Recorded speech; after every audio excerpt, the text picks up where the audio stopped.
Hello, আমাকে clearly দেখা যাচ্ছে? Yes, হ্যাঁ sir. স্যার দেখা যাচ্ছে। ওকে, ওকে, থ্যাংক ইউ, থ্যাংক ইউ। চলুন আমরা সেশন শুরু করব।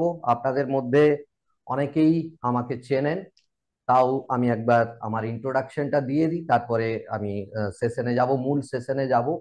সেখানে অনেক কিছু পাওয়ারফুল লার্নিং আমি আপনাদের সাথে শেয়ার করব। তো আমার নাম Shantanu, Shantanu Ghosh, mental wellness coach.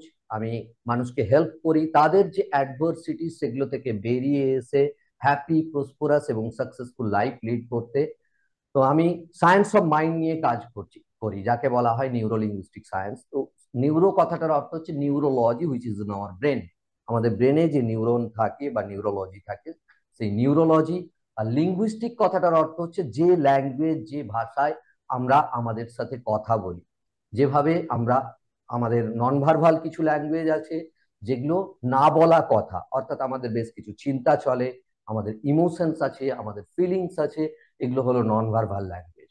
আবার বেশ কিছু ভার্বাল ল্যাঙ্গুয়েজ আছে, যেমন আমি কথা বলছি, আপনারা শুনছেন, এটা আপনাদের মনের মধ্যে যাচ্ছে। এরকম ভার্বাল এবং নন ভার্বাল ল্যাঙ্গুয়েজ নিয়ে যে ভাষায় আমরা আমাদের মাইন্ডের সাথে, আমাদের ব্রেনের সাথে কমিউনিকেট করি, আমি সেই সায়েন্স নিয়ে কাজ করি। এবং আমি হলাম অন্যতম founder director of institute of mental wellness. এই ইনস্টিটিউট আজকে বহু কান্ট্রিতে কাজ করছে। আমি জানি আজকে এই সেশনে অনেকে আছেন বাংলাদেশ থেকে এবং আদার্স কান্ট্রি থেকেও আছেন।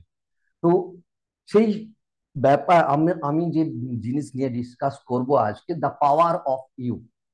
আপনার মধ্যে কি পাওয়ার আছে, আর যদি এই পাওয়ারকে একবার ডিসকভার করতে পারেন, তাহলে আপনি আপনার জীবনে কি মিরাকুলাস রেজাল্ট ক্রিয়েট করতে পারেন, সেটা কল্পনাও করতে পারছেন না। তো আপনাদের মধ্যে একটু বলুন তো, যে কে চান নিজের যে পাওয়ার আছে, অসীম পাওয়ার, সেই পাওয়ারকে রিয়েলাইজ করতে? আপনাদের মধ্যে কতজন চান? Please raise your hand. Okay, great, great. আচ্ছা, বলুন আপনাদের মধ্যে কতজন আছেন যিনি মনে করেন যে আমরা আমাদের চিন্তার দ্বারা পরিচালিত, আমরা যা চিন্তা করি আমাদের জীবনে সেটা ম্যানিফেস্ট হয়? কতজন এটা বিশ্বাস করেন? Great, great. তো চলুন দেখুন কি হয়, কেন আমাদের জীবনে এত সাফারিং আসে। আমি নিশ্চিত যে আপনাদের জীবনেও বহু ধরনের, যারা এই সেশনে আছেন তাদের জীবনেও বহু ধরনের সাফারিং আছে, বহু ধরনের চ্যালেঞ্জেস আছে, প্রবলেম আছে। Am I right or wrong? বহু ধরনের প্রবলেম সারা জীবনে আমাদের আছে। তো এই প্রবলেমগুলোর মূল উদ্দেশ্য কি, কেন এই প্রবলেমগুলো আসে আমাদের জীবনে, কিভাবেই বা আসে, আর তার সমাধান কি হতে পারে, তার প্রবাবিলিটি কি, কিভাবে আমরা এর সমাধান করতে পারি, সেই নিয়ে এই সেশন। এবং এই সেশনে অত্যন্ত গুরুত্বপূর্ণ পাওনা আমাদের সঙ্গে থাকবেন ডক্টর শ্বেতা তেওয়ারি। তার পরিচয় আমি পরে দেব, তিনি সেশনে একটু বাদে যোগ দেবেন। তিনি যোগ দিলে আমি তার পরিচয় দেবো, আপনাদের সাথে পরিচয় করিয়ে দেবো, এবং তিনি অনেক কিছু গুরুত্বপূর্ণ বিষয় নিয়ে ডিসকাস করবেন। এই সায়েন্স অফ মাইন্ড এর উপকারিতা কি, তিনি একজন ডক্টর হয়েও কেন এই মেন্টাল সায়েন্স নিয়ে কাজ করছেন সেসব নিয়ে ডিসকাস করবেন। এবং আরো গুরুত্বপূর্ণ যে আমাদের ক্রিটিক্যাল ডিজিজ, সেই ক্রিটিক্যাল ডিজিজ থেকে বেরিয়ে আসার তিনি বেশ কিছু উপায় আমাদেরকে দেবেন।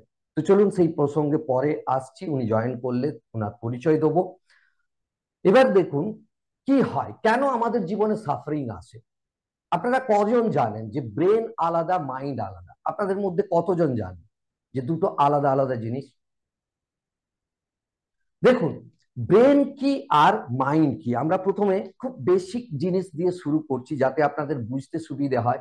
অনেকে যারা আছেন আমার কোর্সের সাথে, বা যারা 7 videos two unleash the power of subconscious mind দেখেছেন, যারা এনরোল করেছেন, তারা অনেকেই জানেন। তা সত্ত্বেও আমি ছোট্ট করে একটু বলে নিই যে ব্রেন অ্যান্ড মাইন্ড কি।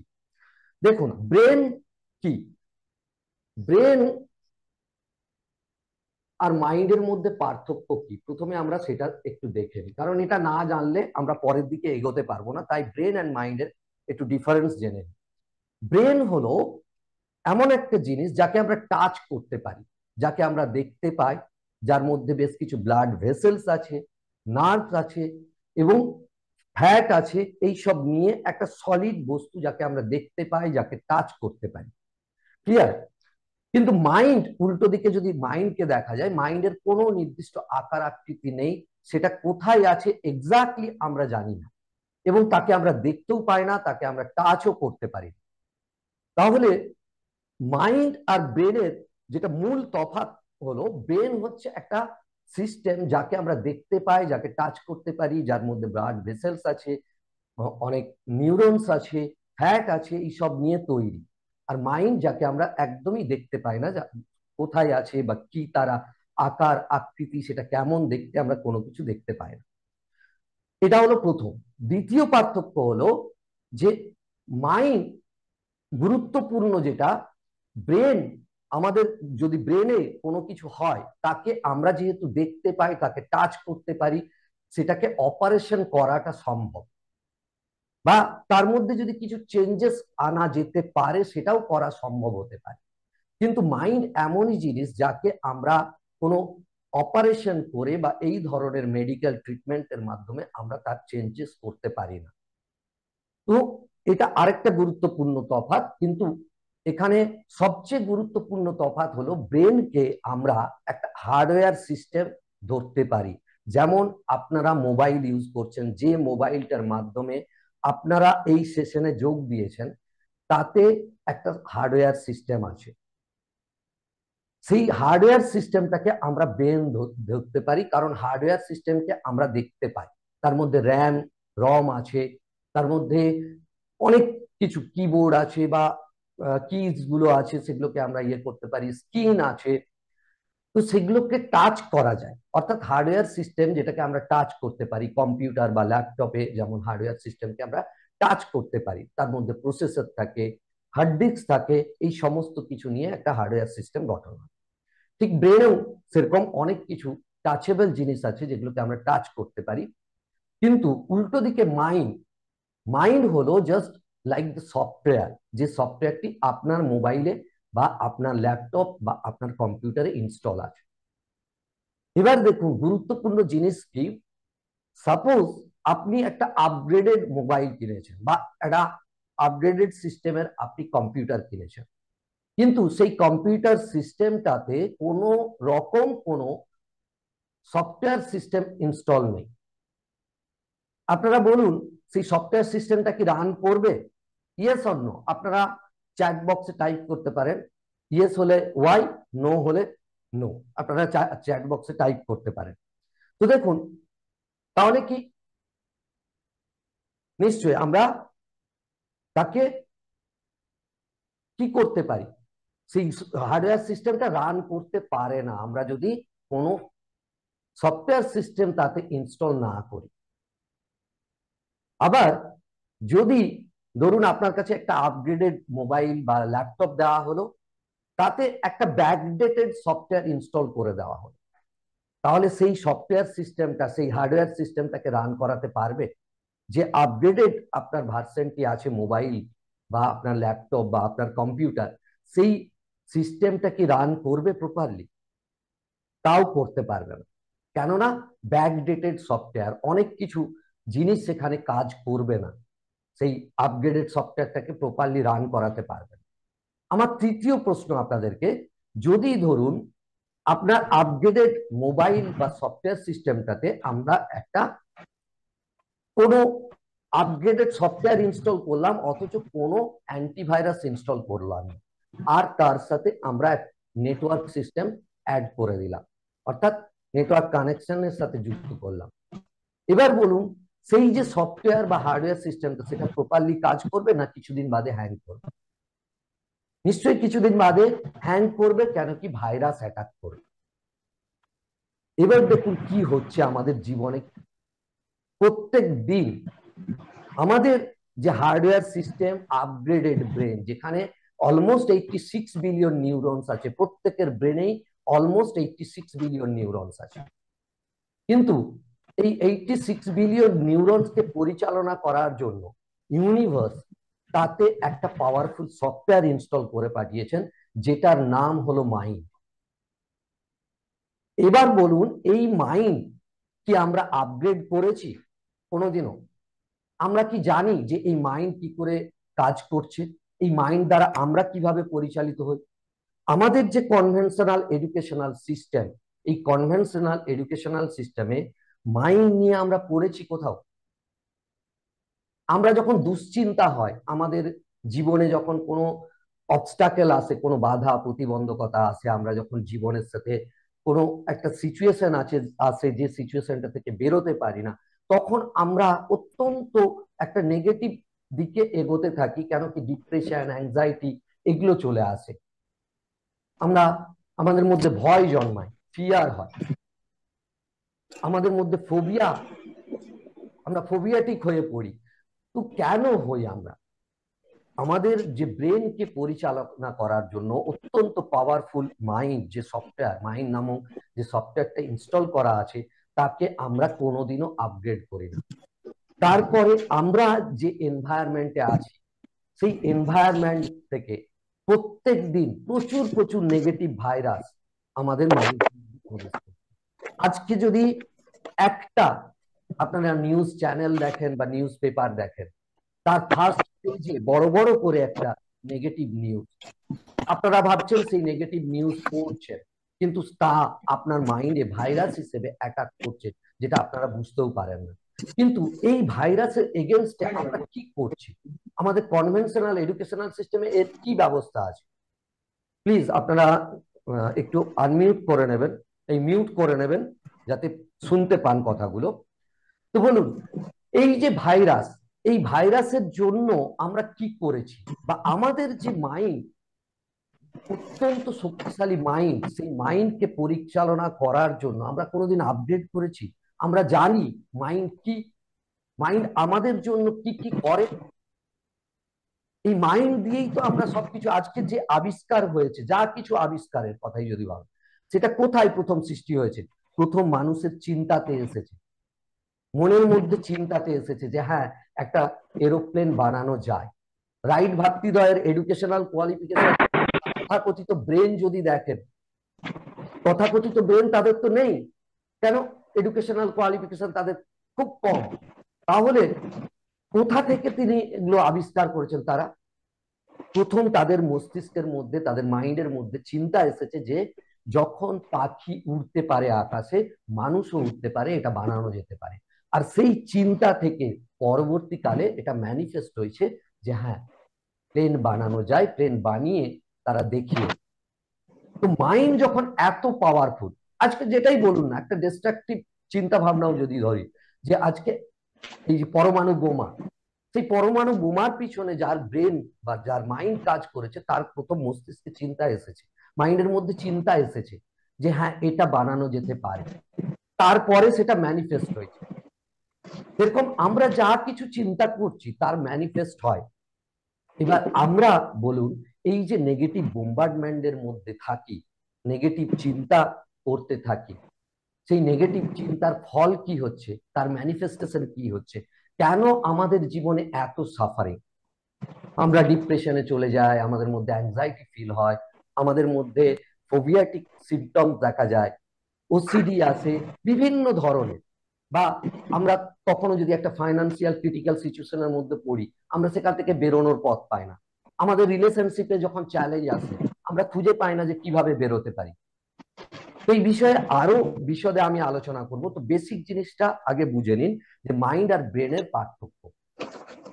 এবার দেখুন, এই মাইন্ড কি করে? তিনটে ডিফারেন্ট লেভেলে কাজ করে, তিনটে ডিফারেন্ট লেভেলে। অনেকে হয়তো বলবেন যে মাইন্ড তিনটে, কিন্তু মাইন্ড তিনটে নয়, মাইন্ড তিনটে ডিফারেন্ট লেভেলে কাজ করে। কি তিনটে ডিফারেন্ট লেভেলে কাজ করে? প্রথম লেভেলটা হচ্ছে কনসাস মাইন্ড। কনসাস মাইন্ড, যাকে বলা হয় সচেতন মন। সচেতন মন কি? আমাদের অ্যাওয়ারনেস যেখানে, আমাদের সচেতনতা যেখানে, আপনারা এই মুহূর্তে আমাকে দেখছেন, আমার কথা শুনছেন, আপনাদের অ্যাওয়ারনেস, আপনাদের সচেতনতা আমার প্রতি, আপনাদের ধ্যান আমার প্রতি।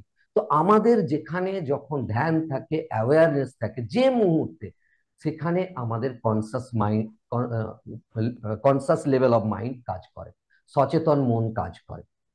তো এ বাদেও আমাদের আরো দুটো মাইন্ড আছে, যাকে বলা হয় subconscious level of mind. Subconscious level of mind subconscious level of mind কি? অবচেতন মন, যেখানে কিছুটা অ্যাওয়ারনেস আর কিছুটা অচেতন। আপনারা এই মুহূর্তে আমার কথা শুনছেন, সেম টাইমে দেখুন একই সময়ে আপনাদের মাইন্ড আরো কিন্তু ইনফরমেশন রিসিভ করছে। আপনারা যেখানে বসে আছেন, যেভাবে বসে আছেন, অর্থাৎ আপনাদের গেস্টার পোস্চার, আপনারা এটা জেনে বুঝে বসেননি, এটা অটোমেটিক অ্যাকোয়ার করেছেন। কেন কি? আপনাদের সাবকনসিয়াস মাইন্ডের মেসেজ অনুযায়ী আপনাদের বডি এই সময় একটা টেম্পারেচার গ্রহণ করছে।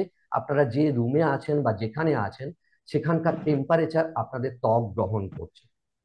এটা এই লেভেলে যে কাজ করছে, এটা হচ্ছে সাবকনসিয়াস লেভেল অফ মাইন্ড। এখানে আমাদের অ্যাওয়ারনেস দরকার হয় না, অটোমেটিক প্রসেস হয়।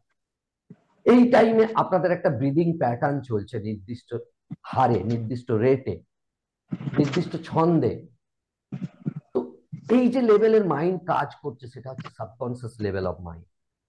আর নেক্সট লেভেল অফ মাইন্ড হচ্ছে অচেতন মন, তাকে বলা হয় আনকনসিয়াস লেভেল অফ মাইন্ড। অচেতন মন, যেখানে আমাদের অ্যাওয়ারনেস নেই, চেতনা একদম নেই। এই অচেতন মন কি, তার জন্য উদাহরণ দেওয়ার জন্য আমি আপনাদেরকে কিছু জিনিস দেখাচ্ছি। ধরুন আপনার যে মোবাইলটি আছে, সেই মোবাইলে অ্যাক্টিভ স্ক্রিনে এখন আপনারা জুম মিটিংটি দেখছেন, ওকে? তো সেরকম আপনার মোবাইলে দেখুন একটা হোয়াটসঅ্যাপ খোলা আছে, আপনারা নিশ্চয়ই দেখতে পাচ্ছেন হোয়াটসঅ্যাপ খোলা আছে। তো এই হোয়াটসঅ্যাপে এটা হলো অ্যাক্টিভ স্ক্রিনে, অর্থাৎ কনসাস লেভেলে এটা চলছে। অ্যাক্টিভ স্ক্রিনে এটা অ্যাক্টিভ আছে, এটা কনসাস লেভেলে চলছে। কিন্তু একই টাইমে আমি যদি ব্যাক বটন প্রেস করি, দেখুন এখানে আরো কিছু সফটওয়্যার কাজ করে চলেছে, আরো কিছু ফেসবুক মেসেজ আসছে, আরো কিছু সফটওয়্যার কাজ করে চলেছে। অর্থাৎ ব্যাকগ্রাউন্ডে আরো কিছু সফটওয়্যার কাজ করে চলেছে, যেটাকে বলা হয় সাবকনসিয়াস লেভেল অফ মাইন্ড। অর্থাৎ ব্যাকগ্রাউন্ডে এটা প্রসেস করছে, আমাদের সাবকনসিয়াস মাইন্ড ব্যাকগ্রাউন্ডে প্রসেস করে। আর নেক্সট, আমি যদি আমার মেমোরি কার্ডকে ওপেন করি, সেখানে দেখব অনেক কিছু পুরানো ছবি, অনেক কিছু পুরানো ছবি। আমি সেখান থেকে একটাকে যদি ক্লিক করি, যে কোনো একটা ছবি অনেকদিন আগের, আমি কিন্তু সেটাকে অ্যাক্টিভ স্ক্রিনে তুলে আনতে পারবো। এটা আমার অ্যাক্টিভ স্ক্রিনে চলে এলো, এটা অনেকদিন আগেকার একটা পুরানো ছবি। তাহলে কি দেখুন এখানে আনকনসিয়াস লেভেলের মাইন্ডটা কি হলো? আনকনসিয়াস লেভেলের মাইন্ড হলো মেমোরি ব্যাগেজ, মেমোরি কার্ডের মতো, যেখানে আমাদের স্মৃতিগুলো স্টোর থাকে। আমাদের যে পুরানো স্মৃতি, সেগুলো স্টোর থাকে আনকনসিয়াস লেভেল অফ মাইন্ডে। আর আনকনসিয়াস লেভেল অফ মাইন্ড থেকে আমরা যদি চাই যে কোনো সময় কনসাস লেভেল অফ মাইন্ডে আমরা মানে সচেতন যে কোনো জিনিসকে তুলে আনতে পারি। আমি যদি আপনাদেরকে বলি এই মুহূর্তে যে একবার গিয়ে দেখুন তো আপনার বাড়ির ফ্রিজটিতে কি আছে, বা আমি যদি বলি যে আপনি একবার যে কোনো ছোটবেলার একটা ঘটনার কথা মনে করুন তো, দেখুন এখন কোনো ঘটনা ঘটছে না, ছোটবেলার ঘটনাতে যখনই আমি বললাম আপনার মাইন্ড কিন্তু সেখানে চলে গেল। যে কোনো একটা ছোটবেলার ঘটনাকে আপনার মাইন্ড পিক করলো এবং দেখতে পাচ্ছে সামনে সেটা, অর্থাৎ কি কনসাস লেভেলে সেটাকে তুলে আনলো। Yes or no? ক্লিয়ার? তো আমাদের যে সাবকনসিয়াস লেভেল অফ মাইন্ড, এই আমাদের unconscious level of mind store baggage. তো সেখানে আমাদের মেমোরি গুলো স্টোর থাকে। এবার দেখুন মেন জিনিসটা কি হচ্ছে, আমি এরপর অত্যন্ত পাওয়ারফুল একটা জিনিস আপনাদের সাথে শেয়ার করব। হয়তো এই জিনিসগুলো আপনারা শুনেছেন বা জেনেওছেন কিছু কিছু, কিন্তু যেটা অত্যন্ত গুরুত্বপূর্ণ এই সেশনে আমি আলোচনা করব যে কি হয়, কিভাবে এই ভাইরাস ঢোকে। তো এখানে তার আগে একটু বলে নিই যে আমাদের কনসাস লেভেল অফ মাইন্ড, আমরা যা কিছু করি সারা দিনে বা সারা জীবনে, তার অলমোস্ট 10% রেসপন্সিবিলিটি নেয়, মাত্র 10%, 10% রেসপন্সিবিলিটি। আজকে আপনাকে ভেবে ব্রাশ করতে যেতে হয় না যে সকালে উঠে আমাকে ব্রাশ করতে হবে, অটোমেটিক আপনি করে নেন, সচেতন ভাবে আপনাকে করতে হয় না। তো কনসাস মাইন্ড, এই যে যেমন আপনারা শুনছেন এই মুহূর্তে আমাকে দেখছেন শুনছেন, এটা আপনার কনসাস লেভেলের মাইন্ড প্রসেস করছে, কিন্তু সেম টাইমে আরো অনেক কিছু চলছে যার রেসপন্সিবিলিটি এরা দুজন নেয়। আমরা সারা দিনে যা কিছু করি বা সারা জীবনে যা কিছু করি তার 90% রেসপন্সিবিলিটি নেয় সাবকনসিয়াস মাইন্ড বা আনকনসিয়াস মাইন্ড। এরা দুজনে, এদের দুজনকে আমরা যৌথভাবে ধরে নিই দুটোকে এক হিসেবে, সাবকনসিয়াস মাইন্ড এবং আনকনসিয়াস মাইন্ড। তো এরা 90% রেসপন্সিবিলিটি নেয়। এবার দেখুন এই যে এর পাওয়ারকে আমরা কিভাবে ইউজ করতে পারি, কজন জানি? আপনারা কজন শুনেছেন যে এই সাবকনসিয়াস আনকনসিয়াস মাইন্ডের পাওয়ার 90%, তার পাওয়ারকে আমরা খুব কম ইউজ করতে পারছি, আমাদের পোটেনশিয়ালের খুব কম ইউজ করতে পারছি? আমরা আমাদের মাইন্ডের পাওয়ারকে খুব কম ইউজ করতে পারি কেন? আমরা জানি না এর সম্বন্ধে। আর আমি যে কথাটা আপনাদেরকে বলছিলাম যে প্রত্যেক মুহূর্তে অনেক ভাইরাস আমাদের সাবকনসিয়াস বা আমাদের মাইন্ডের মধ্যে প্রত্যেক মুহূর্তে আসছে। আমরা যে সার্কামস্ট্যান্সেসে আছি বা যেখানে যে নেগেটিভ বোম্বার্ডমেন্টের মধ্যে আছি সেখান থেকে কেউ আমাদেরকে ক্রিটিসাইজ করছে, আমরা নিউজ পেপার পড়ছি সেখানে নেগেটিভ নিউজ, আমরা সোশ্যাল মিডিয়াতে দেখছি সেখানেও নেগেটিভ কিছু ঢুকছে, বা আমাদের পরিবারের লোকজন সেখানেও আমাদের সাথে বেশ কিছু মানে নেগেটিভ কথাবার্তা চলছে, বন্ধু বান্ধবদের সাথে মিশছি সেখানেও নেগেটিভ কথাবার্তা চলছে। তো সেখান থেকে প্রচুর পরিমাণে ভাইরাস আমাদের মনে ঢুকছে। তো এই যে বোম্বার্ডমেন্ট, নেগেটিভ বোম্বার্ডমেন্টের থেকে আমরা কিন্তু আমাদের মাইন্ডের যে পোটেনশিয়াল সেটাকে আমরা ঠিকঠাক কাজে লাগাতে পারছি না। আর এই নেগেটিভ বোম্বার্ডমেন্টে বা এই নেগেটিভ ভাইরাস গুলোই আমাদের জীবনকে হেল করে তুলছে, জীবনকে নরকে পরিণত করে তুলছে, দৈনন্দিন আমাদের জীবনে স্ট্রেস বাড়াচ্ছে, আমাদের জীবনে আমাদেরকে দুশ্চিন্তার মধ্যে রাখছে। এগুলো শুরুটা হয় কোথায়? আমি এরপরে চলে যাব যে এই নেগেটিভ ভাইরাস গুলো মূল উৎস কি এবং আমাদের যে সেলফ আইডেন্টিটি কি বা আমরা যে আইডেন্টিটি নিয়ে বাঁচছি তার সঙ্গে কি ডিফারেন্স আছে। আমি মূল প্রসঙ্গে আসবো, হু আর ইউ, আমরা কে। তো আমি আশা করছি আমার ফ্লিপ চার্টটা ক্লিয়ারলি দেখা যাচ্ছে। তো দেখুন কি হয় এখানে, হু অ্যাম আই, কে, আমি কে, আপনি কে, এই প্রসঙ্গে যদি আমি আসি তাহলে দেখুন আমরা যখন এই পৃথিবীতে আসি, জন্মগ্রহণ করি, তখন অ্যাকচুয়ালি আমাদের কাছে থাকে একটা ব্ল্যাঙ্ক ফাইল, ব্ল্যাঙ্ক পুরো খালি ফাইল থাকে। যদিও আমাদের মানে প্রোগ্রামিং এর একটা ব্যাপার আছে, গর্ভ থেকে মাতৃগর্ভ থেকে বেশ কিছু জিনিস আমাদের ইয়েতে থাকে, মনের মধ্যে যায়, কিন্তু সেই প্রসঙ্গটা ছেড়ে দিয়ে আমি বলছি যে একটা ব্ল্যাঙ্ক ফাইল নিয়ে আমরা এই পৃথিবীতে আসি। আমরা কে জানি না, কেন এসেছি পৃথিবীতে আমরা জানি না, আমাদের মধ্যে কোনো ভেদাভেদ থাকে না, একটা বাচ্চা ছেলের মধ্যে কোনো ভেদাভেদ থাকে না, সে জানে না কোনটা আমেরিকা, কোনটা ইন্ডিয়া, কোনটা বাংলাদেশ, সে জানে না কোনটা পাকিস্তান, সে জানে না, সে জানে না কোনটা ছেলে কোনটা মেয়ে, সে জানে না কোনো ধর্মের ভেদাভেদ, কিচ্ছু জানে না। সে একটা ব্ল্যাঙ্ক ফাইল থাকে, তার মধ্যে কোনো ভয়ও থাকে না।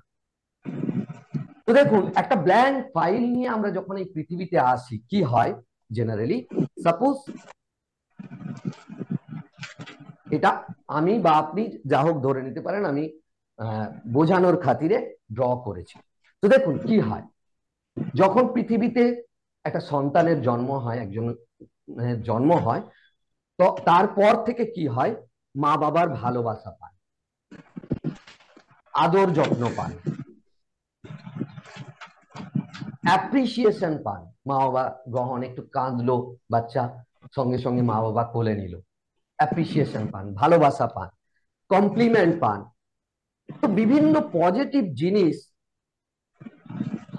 সুন্দর হাসি পান, মা বাবা দেখে সুন্দর একটা হাসি দিলেন। তো এই সমস্ত পজিটিভ জিনিস তখন মস্তিষ্কের মধ্যে আসতে থাকে। ছেলে বাচ্চা যখন একটা অত্যন্ত বাচ্চা জন্মায় তখন তার মধ্যে এগুলো আসতে থাকে, ক্লিয়ার?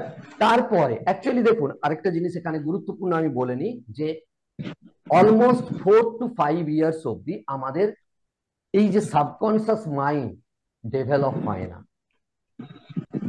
অর্থাৎ অবচেতন মন ডেভেলপ হয় না, সরি কনসাস মাইন্ড ডেভেলপ হয় না, আমাদের সচেতন মন ডেভেলপ হয় না। আমরা যা করি এই মাইন্ড দিয়ে কাজ করি, আমাদের সচেতন মন তখন ডেভেলপ হয় না। সচেতন মন অর্থাৎ লজিক্যাল মাইন্ড, একে বলা হয় লজিক্যাল মাইন্ড। এই লজিক্যাল মাইন্ড তখন ডেভেলপ হয় না। একটা বাচ্চা লজিক লাগাতে পারে না যে এই মানুষটি ভালো না এই মানুষটি ভালো। দুটো মানুষ যদি পাশাপাশি দাঁড়িয়ে থাকেন, ওই বাচ্চা জানে না, লজিক দিয়ে বোঝার তার ক্ষমতা নেই যে এই মানুষটি ভালো না এই মানুষটি ভালো। এই বাচ্চাটার বোঝার ক্ষমতা নেই যে আগুন থেকে কি ক্ষতি হতে পারে, সে লজিক লাগাতে পারে না, তার মধ্যে লজিক থাকে না। তো লজিক্যাল মাইন্ড তার ডেভেলপ হয় না, অর্থাৎ কনসাস মাইন্ড ডেভেলপ হয় না। সুতরাং এই যে 4 to 5 ইয়ার্স অব্দি প্যারেন্টস, বাবা মা যা কিছু বলেন, যা কিছু করেন, বা তার পরিবারের লোকজন যা কিছু বলেন, যা কিছু করেন, সেটা তার অটোমেটিক আনকনসিয়াস লেভেল অফ মাইন্ডে যেতে থাকে, অটোমেটিক। যেহেতু তার লজিক লাগানোর ক্ষমতা নেই, ভালো খারাপ বোঝার তার ক্ষমতা নেই। একটা বাজে কথা বললো, একটা খারাপ কথা বললো, তার বোঝার ক্ষমতা নেই যে সে তার বাবা মা এটা বাজে কথা বলেছে। মেবি সেটা তার থেকে একটু দূরে কথা হচ্ছে, মা বাবার সাথে কথা হচ্ছে, মা বাবার একটা ঝগড়া চলছে, কিন্তু বাচ্চাটা সাইডে খেলাধুলো করছে। অটোমেটিক তার মাইন্ডে এটা ট্রান্সফার হয়, অটোমেটিক। কারণ সে আনকনসিয়াসলি তার মা বাবাকে সবসময় ফলো করে, বেসিক্যালি তার মা বাবাকে, বাড়ির লোকজনদেরকেও ফলো করে। তো তার সে খেলতে খেলতেও তার মাইন্ডে কিন্তু সেইগুলো যাচ্ছে। তো এগুলো রেজিস্টার হতে থাকে, তার আনকনসিয়াস বা অবচেতন মনে যেতে থাকে। ঠিক আছে? তো ফাইভ, ধরুন যতক্ষণ না স্কুলে ভর্তি হচ্ছে ততক্ষণ সে কি পাচ্ছে? অ্যাপ্রিসিয়েশন পাচ্ছে, মা বাবার ভালোবাসা পাচ্ছে, আদর যত্ন পাচ্ছে, তাকে দেখে মা বাবা একটু হাসি দিল বা কোলে তুলে নিল, এগুলো সে পাচ্ছে। অর্থাৎ অনেক পজিটিভ জিনিস তার মাইন্ডের মধ্যে প্রবেশ করছে। তারপর থেকে যখন সে স্কুলে ভর্তি হলো, তখন থেকে মা বাবার অ্যাটিটিউড আপনারা নিশ্চয়ই রিয়েলাইজ করবেন যে মা বাবার অ্যাটিটিউড চেঞ্জ হতে থাকে। কিরকম অ্যাটিটিউড চেঞ্জ হতে থাকে? কম্পেয়ারিং শুরু হয়, দেখ ওই বাচ্চাটা কত ভালো পড়াশুনোতে, তুই কিন্তু ভালো পড়াশুনো করছিস না। দেখ ওই বাচ্চাটা কত ভালো কথা বলতে পারে, তুই কিন্তু কথা বলতে পারছিস না। কত জনের জীবনে এরকম ঘটেছে? প্লিজ রেজ ইউর হ্যান্ড যদি আপনারা এটা রিয়েলাইজ করে থাকেন, প্লিজ। তো এরকম কম্পেয়ারিং শুরু হয়, তাহলে কি হলো? সেখান থেকে বেশ কিছু নেগেটিভ জিনিস ঢুকতে শুরু করলো। টিচাররা বলতে থাকেন যে স্কুলে একজনই ফার্স্ট হতে পারে। আচ্ছা বলুন তো, সত্যি কি তাই? একজনই ফার্স্ট হতে পারে যদি অলমোস্ট প্রত্যেকেই 99% মার্কস পায়?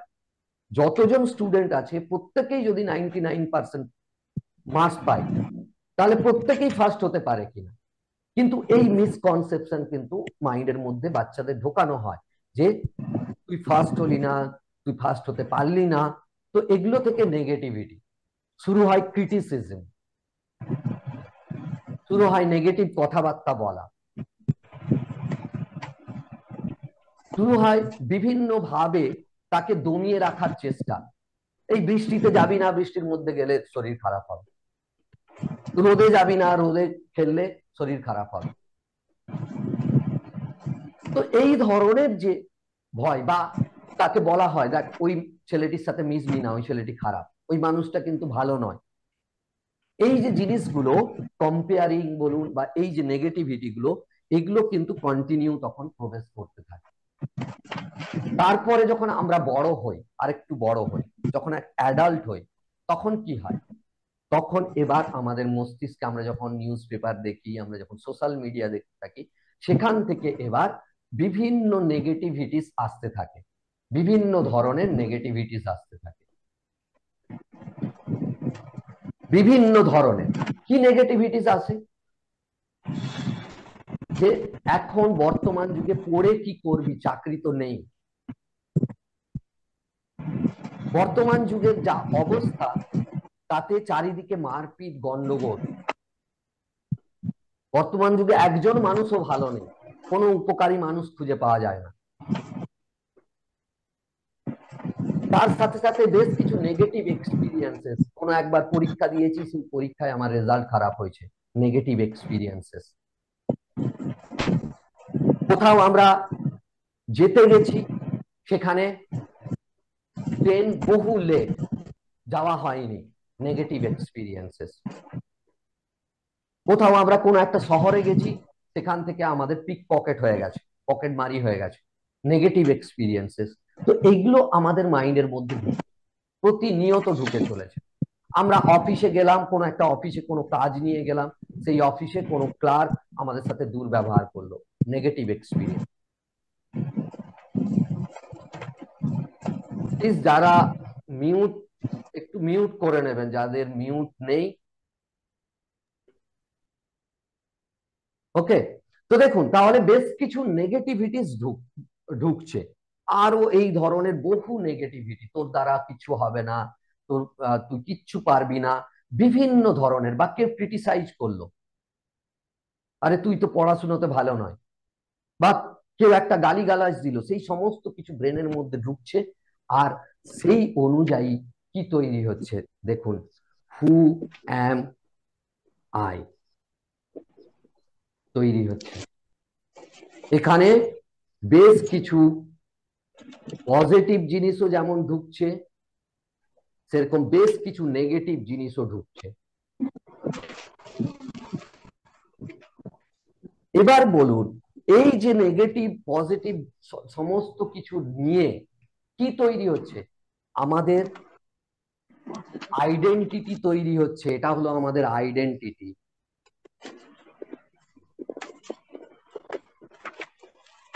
আচ্ছা, এই যে আইডেন্টিটি তৈরি হলো, এই আইডেন্টিটি কার দেওয়া?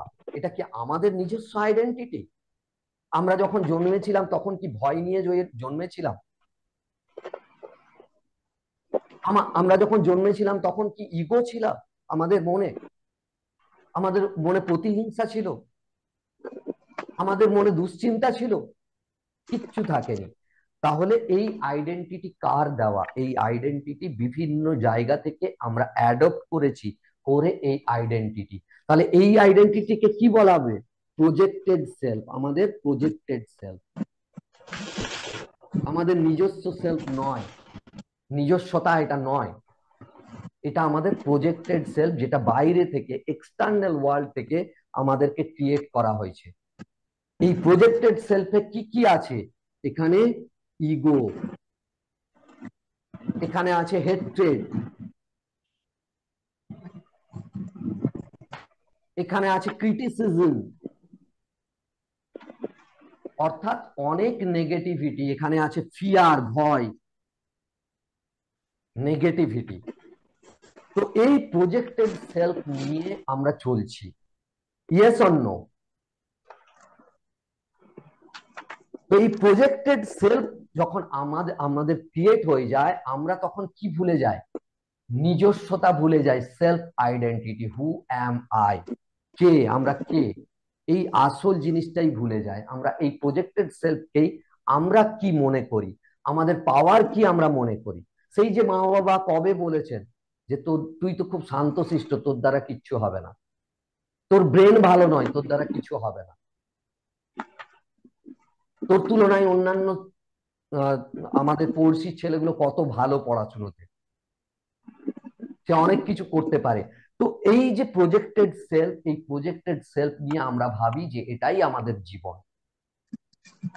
কিন্তু আজ নিশ্চয়ই আপনাদের সামনে ক্লিয়ার হলো যে আমরা চলছি কি প্রজেক্টেড সেলফ নিয়ে। এই আইডেন্টিটি আমাদের নিজস্ব আইডেন্টিটি নয়। এই আইডেন্টিটিতে কি আমাদের মধ্যে ইগো ভরে দেওয়া হয়েছে। মা বাবা বলছে, দেখেছিস ওর বাড়িতে কি সুন্দর একটা গাড়ি কিনে নিয়ে এসছে, আমাদের জন্য যদি একটা গাড়ি থাকতো। একটা 12, 13, 14 বছরের ছেলে যখন সেটা শুনছে, তার মাইন্ডের মধ্যে কি যাচ্ছে? ইগো সৃষ্টি হচ্ছে, তাই তো? আমাদেরও যদি গাড়ি থাকতো, তাকে যখন ঘরে যখন কুটুম্ব আত্মীয় স্বজন এসেছে, তাকে যখন ক্রিটিসাইজ করা হলো, আরে এর তো বুদ্ধি শুদ্ধি কিচ্ছু নেই, যে একটা কাপ হাত থেকে ফেলে দিয়েছে হয়তো, নিয়ে যেতে যেতে ফেলে দিয়েছে, তাকে ঘর শুদ্ধ লোকের সামনে তাকে ধমক দেওয়া হলো, তোর দ্বারা কিচ্ছু হবে না, তুই কিচ্ছু পারিস না, একটা কাপ পর্যন্ত নিয়ে আসতে পারিস না, ভেঙে দিলি। কি সৃষ্টি হলো তার মাইন্ডে? তার মনের মধ্যে ভয় সৃষ্টি হলো, তার মধ্যে সৃষ্টি হলো কি, লো সেলফ ইমেজ, লো সেলফ আইডেন্টিটি। নিজের আইডেন্টিটিটা সে অনেক লো ফিল করলো। তার মনের গভীরে অত্যন্ত একটা দুঃখের সৃষ্টি হলো।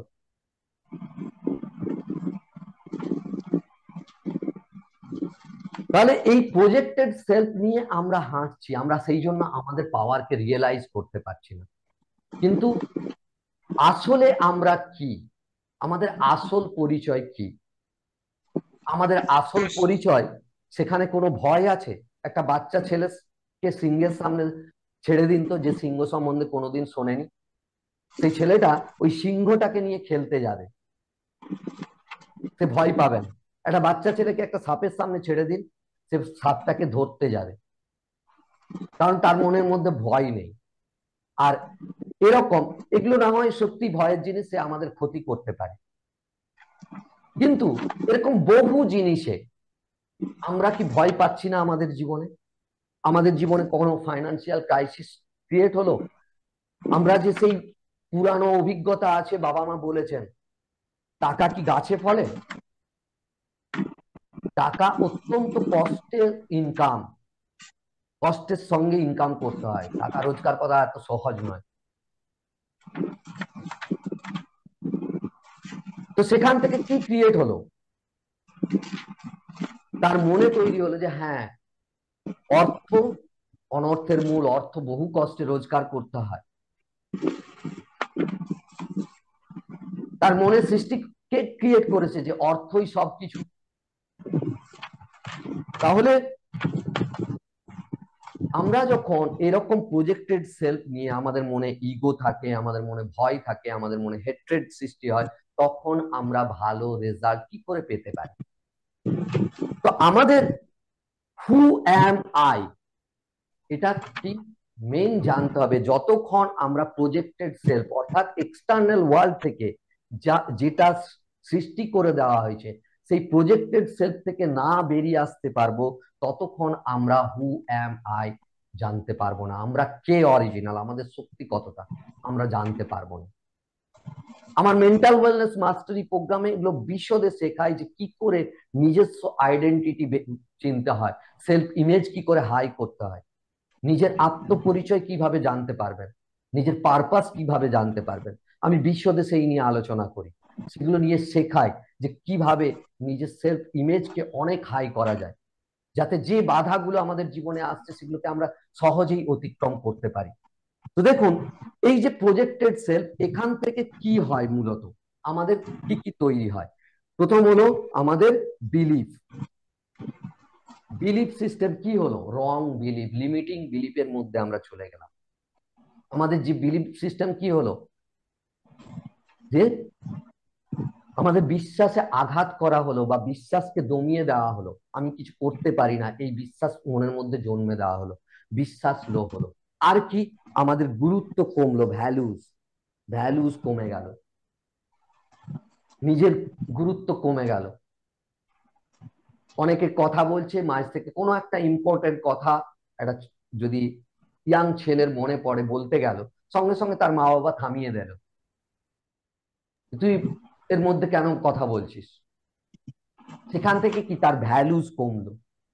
আমাদের পাস্ট এক্সপিরিয়েন্স কি, নেগেটিভ পাস্ট এক্সপিরিয়েন্সেস তৈরি হলো। আর মেটা প্রোগ্রাম, অত্যন্ত গুরুত্বপূর্ণ হিডেন প্রোগ্রাম, যেটা আমাদের মনের মধ্যে সৃষ্টি হয়, এই সমস্ত কিছু থেকেই তৈরি হয় মেটা প্রোগ্রাম। আরো অনেক কিছু এখানে আছে। ডিসিশন, আমাদের ডিসিশন মেকিং স্কিল কমে গেল, আমরা ডিসিশন নিতে পারবো না। কেন? মা বাবা, স্কুলের টিচাররা, আরে এ তো কোনো সিদ্ধান্তই নিতে পারে না বলেছে। তো কোনো সিদ্ধান্ত নিতে গেলে আমরা বারবার ভাবি যে এই সিদ্ধান্ত ঠিক না ভুল, এই সিদ্ধান্ত ঠিক না ভুল, আমরা ডিসিশন নিতে পারি না। আমাদের ফোকাস, আমাদের ফোকাস থেকে, কারণ কি আমাদের মা বাবা বলে না যে হ্যাঁ পড়াশোনা আমরা কেন পড়ছি, পড়তে বলে পড় পড় পড় পড় বলে যায়, কিন্তু কেন পড়ছি এটা বলে না। কেন পড়তে হবে এটা সঠিক ব্যাখ্যা একজন স্টুডেন্টও জানে না।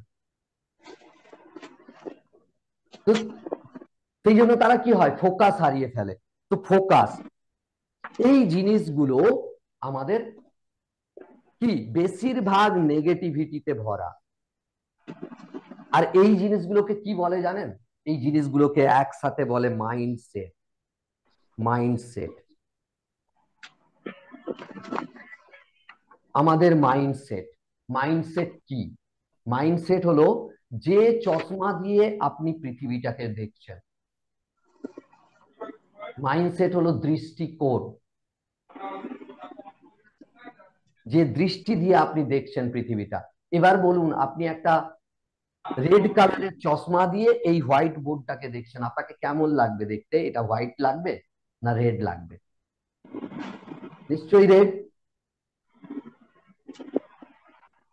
আর যদি আপনি গ্রিন কালারের চশমা দিয়ে দেখেন তাহলে কিরকম দেখতে লাগবে? এটা গ্রিন। তো আমাদের মাইন্ডসেট যেরকম, আমাদের বিলিফ সিস্টেম যেরকম, আমাদের ভ্যালুস যেরকম, আমাদের পাস্ট এক্সপিরিয়েন্সেস যেরকম, মেটা প্রোগ্রাম যেরকম, আমাদের ফোকাস, ডিসিশন এগুলো যেরকম, সেরকম আমরা আমাদের চশমাকে ব্যবহার করছি, সেরকম আমাদের চশমা তৈরি হচ্ছে। আর সেই চশমা দিয়েই আমরা দেখছি এই পৃথিবীটাকে। তাহলে সেই চশমাতে কি নেগেটিভ বিলিভ আছে, সেই চশমাতে নেগেটিভ পাস্ট এক্সপিরিয়েন্সেস আছে, নেগেটিভ জিনিসগুলো আছে। তো আমরা আমাদেরকে লো ফিল করছি, আমাদের চশমা রং আছে, তো আমরা পরিষ্কার পৃথিবী দেখবো কি করে? এরপরে আসছি যে মাইন্ডসেটের গুরুত্বটা কোথায়। দেখুন কি হয়, প্রত্যেক মুহূর্তে কোনো না কোনো ইভেন্ট ঘটছে, কোনো না কোনো ইভেন্ট বাইরে ঘটছে, এক্সটার্নাল জগতে কোনো না কোনো ইভেন্ট ঘটে চলেছে, কোনো না কোনো ইভেন্ট। এই মুহূর্তে এই যে আপনারা এই সেশনে আছেন, এই সেশন একটা ইভেন্ট। এই সেশন আপনারা দেখছেন, এটাও একটা ঘটনা, যে ঘটনাটা আপনাদের মনের মধ্যে যাচ্ছে।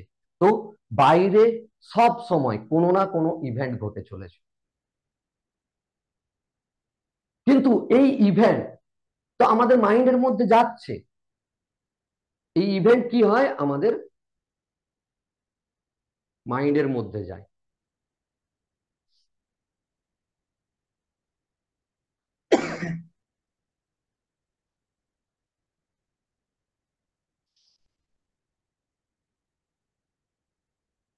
এই ইভেন্ট আমাদের মাইন্ডের মধ্যে যায় কিভাবে? কিছু জিনিসকে আমরা দেখছি, ভিজুয়াল ভিডিও দেখছি, যে ভিডিওগুলো দেখছি আমরা এই মুহূর্তে চোখ দিয়ে যা কিছু দেখছি সেটা, অর্থাৎ আমাদের যে 5টা সেন্সারি অর্গান আছে তার মধ্যে আমরা চোখ দিয়ে যা দেখছি সেগুলো আমাদের মাইন্ডে যায়। নেক্সট হচ্ছে কি, এই ইভেন্টের মধ্যে কি আছে, যা কিছু শুনছি আমরা, আমি একটা শব্দ বলছি, সেই শব্দটা তো আর দেখতে পাচ্ছেন না, সেটা কানের মধ্যে শব্দ হিসেবে যাচ্ছে। তো অডিট্রি শব্দ। বেশ কিছু জিনিস আছে যেগুলো আমরা ফিল করছি, টাচ করছি বা ফিল করছি, সেটাকে বলে কাইনেস্থেটিক। এছাড়া কি আছে, অলফ্যাক্টরি আর গ্যাস্ট্রেটরি, যা কিছু আমরা নাক দিয়ে যে সেন্সেস কিছু গন্ধ পাচ্ছি সেটা, এবং আমরা কিছু জিভ দিয়ে অর্থাৎ টেস্ট নিচ্ছি। তো এই যে 5টা সেন্সারি অর্গান, সেই 5টা সেন্সারি অর্গান কি করছে, ইভেন্টটাকে রিসিভ করছে, তারপরে সেটা আমাদের মাইন্ডে যায়। কিন্তু অ্যাজ ইট ইজ, যেভাবে বাইরে ঘটছে সেভাবেই কি আমাদের মাইন্ডে যায়? না, সেভাবে আমাদের মাইন্ডে যায় না। আমাদের মাইন্ডে এখানে একটা প্রসেস করে, সেই প্রসেসটার নাম হচ্ছে ফিল্টার। ফিল্টার করে আমাদের মাইন্ড। আমি আসবো কেন ফিল্টার করে সেই প্রসঙ্গে আসবো। তো ফিল্টার করে কেন, ফিল্টার করে এই ফিল্টারে কি কি হয়? ফিল্টারে বেশ কিছু জিনিস ডিলিট হয়। ডিলিট, যেমন ধরুন আপনি একটা জায়গা জার্নি করলেন, 50 কিলোমিটার 100 কিলোমিটার জার্নি করলেন, সেই জার্নিতে ট্রেনে বা বাসে জার্নি করলেন, সেই জার্নিতে অনেকেই হয়তো আপনাদের সাথে ছিল, কিন্তু দেখবেন পার্টিকুলার এক দুজনের কথাই মনে থাকে, বাকিদেরকে আপনার মাইন্ড ডিলিট করে দেয়। তো বেশ কিছু জিনিস ডিলিট করে মাইন্ড। নেক্সট হচ্ছে বেশ কিছু জিনিসকে ডিস্টোর্ট করে।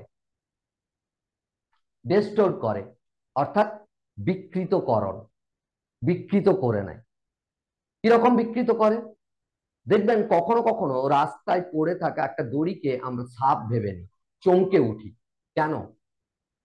কারণ ওই দড়িটা অন্ধকারে যেহেতু আঁকা বাঁকা আছে, ঠিক সাপের মতো আমাদের মাইন্ড সেটাকে বিকৃতকরণ করে নিল, এটা বোধহয় সাপ।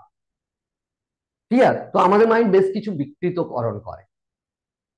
নেক্সট, বেশ কিছু জিনিসকে জেনারেলাইজ করে। বেশ কিছু জিনিসকে জেনারেলাইজ করে। কোন একটা জিনিস একবার, ধরুন কোন একটা অভিজ্ঞতা আপনার একবার হলো, সেম অভিজ্ঞতা আরেকবার হলো, তারপরে আরেকবার হলো, দেখবেন পরবর্তীকালেও আপনার মাইন্ড জেনারেলাইজ করে নেবে ঠিক এবারেও সেম জিনিসটা ঘটতে চলেছে। এটাকে বলে জেনারেলাইজ। এর সবচেয়ে বড় উদাহরণ হলো, দেখবেন অনেক সময় হয় যে কোনো একটা চাবি আপনারই কোনো ড্রয়ারে আপনি নিজেই রেখেছেন, কিছুদিন বাদে এক দুদিন বাদে সেই চাবিটা দরকার পড়েছে, প্রথম ড্রয়ার টেনে দেখলেন চাবি নেই, দ্বিতীয় ড্রয়ার টেনে দেখলেন চাবি নেই, সঙ্গে সঙ্গে আপনার মাইন্ড কি জেনারেলাইজ করে নিল যে ড্রয়ারে কি নেই। আপনি চারদিকে ঘর মই তোলপাড় করে খুঁজলেন, চাবি কোথায় গেল, আমি তো সব দিক দেখেছি, কোথায় গেল চাবি। কিন্তু আসলে কি আপনি সব ড্রয়ার গুলো খুঁজে দেখেছেন? না, মাত্র দুটো ড্রয়ার খুঁজে দেখার পর আপনি সিদ্ধান্ত নিয়েছেন যে না, ড্রয়ারে চাবি নেই। এখানে জেনারেলাইজ করে নিল যে মাইন্ড কি কোনো ড্রয়ারেই নেই, দুটো ড্রয়ারে যেহেতু নেই, কোনো ড্রয়ারেই নেই। তো এই ধরনের বহু কিছু জেনারেলাইজ আমাদের মাইন্ড করছে, ডিলিট করছে, ডিস্টর্ট করছে, তারপরে গিয়ে আমাদের মাইন্ডের রেজিস্টার হচ্ছে কোনো ঘটনা। তো এবার একটা জিনিস আমাকে বলুন, তাহলে বাইরে যে ঘটনাটা ঘটলো, সেই ঘটনা ফিল্টার হওয়ার পর, ডিলিট ডিস্টর্ট জেনারেলাইজ হওয়ার পর, সেম ইভেন্ট কি থেকে গেল? একই ইভেন্ট কি থেকে গেল? ঘটনাটা মাইন্ডের মধ্যে কি একই রেজিস্টার হলো নাকি আলাদা? যদি এক হচ্ছে আপনারা টাইপ করুন, ওয়ান টাইপ করলে বুঝবো যে একই থেকে গেল, টু টাইপ করলে আলাদা হলো। তো কি হলো? ঘটনাটা কি একই থাকলো না টু টাইপ, টু হলো? টু। Great, great. তাহলে বাইরের ঘটনা আর মাইন্ডের মধ্যে যে ঘটনা, সেটা এক নয়। এটাকে তাহলে আমরা ইভেন্ট ওয়ান দিয়ে যদি রিপ্রেজেন্ট করি, আর ভেতরের ঘটনাটা ইভেন্ট টু, দুটো ঘটনা আলাদা। ক্লিয়ার? তো এবার একটুখানি বলে নি যে মাইন্ডের কি দরকার। নিশ্চয়ই আপনাদের মনের মধ্যে কিউরিসিটি আসছে যে মাইন্ডের এই ডিলিট ডিস্টোর্ট জেনারেলাইজ করার কি প্রয়োজন আছে, কেন মাইন্ডের এরকম ডিলিশন ডিস্টোরশন জেনারেলাইজেশন করে, কেন বেশ কিছু জিনিসকে বাদ দিয়ে দেয়, কেন কিছু জিনিসকে বিকৃত করে, কেন কিছু জিনিসকে জেনারেলাইজ করে। তো দেখুন, এর মূল কারণটা হচ্ছে মাইন্ড এই ফিল্টার করে, তার কারণ হচ্ছে এত হিউজ ইনফরমেশন আমাদের মাইন্ডে রেজিস্টার হলে আমরা পাগল হয়ে যাব। প্রত্যেক মুহূর্তে 400 বিলিয়ন বিটস অফ ইনফরমেশন আমাদের মাইন্ড রিসিভ করে। আর এই 400 বিলিয়ন বিটস অফ ইনফরমেশন যদি আমাদের মাইন্ডে রেজিস্টার হয়ে যায়, আমরা পাজেল হয়ে যাব কয়েক মুহূর্তে। ঠিক আছে? তো সেই জন্য মাইন্ড ফিল্টার করে, বেশ কিছু জিনিসকে ছেড়ে দেয়, বেশ কিছু জিনিসকে বিকৃত করে নেয়, বেশ কিছু জিনিসকে জেনারেলাইজ করে, তারপর আমাদের মাইন্ডে যায়। আর দ্বিতীয় কারণ হলো, মাইন্ডের জন্য যা কিছু বোধগম্য, বোঝা সহজ, সেই জিনিসগুলোকেই মাইন্ড রিসিভ করে, বাকিগুলোকে তার প্রয়োজন নেই বলে ছেড়ে দেয়। যেমন আপনি যদি বাজারে যান কোন একটা পার্টিকুলার জিনিস কিনতে, সাপোজ আপনি একটা পেন কিনতে গেলেন, তো আপনি পেনের দোকানই খোঁজ করবেন, বাজারে অনেক দোকান থাকা সত্ত্বেও সেই দোকানগুলো আপনার মাইন্ড ডিলিট করে দেবে, সেগুলোকে ক্যাপচার করবে না, সেগুলোকে রিসিভ করবে না। কেন? তার কারণ হলো মাইন্ডের জন্য এটা প্রয়োজন নয়, সে সেটাকে রিসিভ করবে না। তো মাইন্ড এই কারণেই এই ফিল্টার করে, এই দুটো কারণে। এবার দেখুন সবচেয়ে গুরুত্বপূর্ণ বিষয় হলো যে এই যে ফিল্টার প্রসেস, এই ফিল্টার প্রসেসটা কেন হয়, এই ফিল্টার প্রসেস কিসের ওপর বেস করে হয়? এই ফিল্টার প্রসেসটা হয় যেটা আমি বললাম মাইন্ডসেটের ওপর বেস করে, মাইন্ডসেটের ওপর বেস করে। তাহলে মাইন্ডসেট কত গুরুত্বপূর্ণ বুঝতে পারছেন? যে মাইন্ডসেট আমাদের ছোট থেকে ক্রিয়েট হয়েছে, সেই মাইন্ডসেট কত গুরুত্বপূর্ণ, এর ওপর বেস করে এই ফিল্টার তৈরি হয়।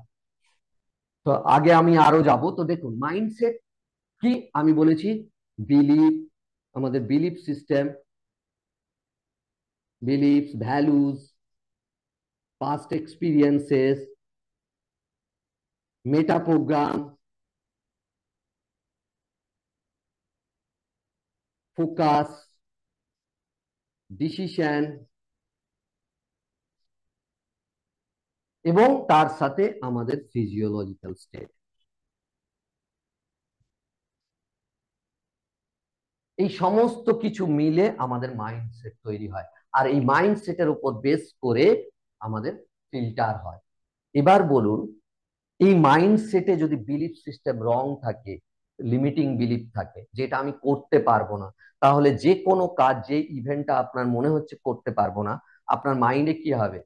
আপনার মাইন্ডে তার জন্য অনেক বড় অবস্টাকেল ক্রিয়েট করবে, আপনার মধ্যে অনেক কিছু কম দেখাবে, যে এটা জানেন জানেন না, ওটা জানেন না, সেটা পারেন না, অনেক কিছু অবস্টাকেলকে বড় করে আপনার সামনে তুলে ধরবে। কেন কি? আপনার মাইন্ডসেট লো, বিলিফ সিস্টেম লো, ভ্যালুজ লো, পাস্ট এক্সপিরিয়েন্সে কোনো একবার ফেল হয়েছে, সেম জিনিস করতে গিয়ে ফেল হয়েছে, তাহলে আপনার মাইন্ড কি করবে? আপনার মাইন্ড আপনার সামনে ডিলিট এন্ড ডিস্টরশন, জেনারেলাইজেশন করে আরো ভালো করে আপনার পারসেপশন ক্রিয়েট করবে যে এই জিনিসটা আপনার পক্ষে সম্ভব নয়, এই অবস্টাকেল, এই বাধা প্রতিবন্ধকতা থেকে বেরোনো সম্ভব নয়, এই নেগেটিভ চিন্তা থেকে বেরোনো সম্ভব নয়, এই জিনিসগুলো ক্রিয়েট করবে। ক্লিয়ার? তো ডিলিশন, ডিস্টরশন, জেনারেলাইজেশন মাইন্ডসেটের উপর বেস করে হয়।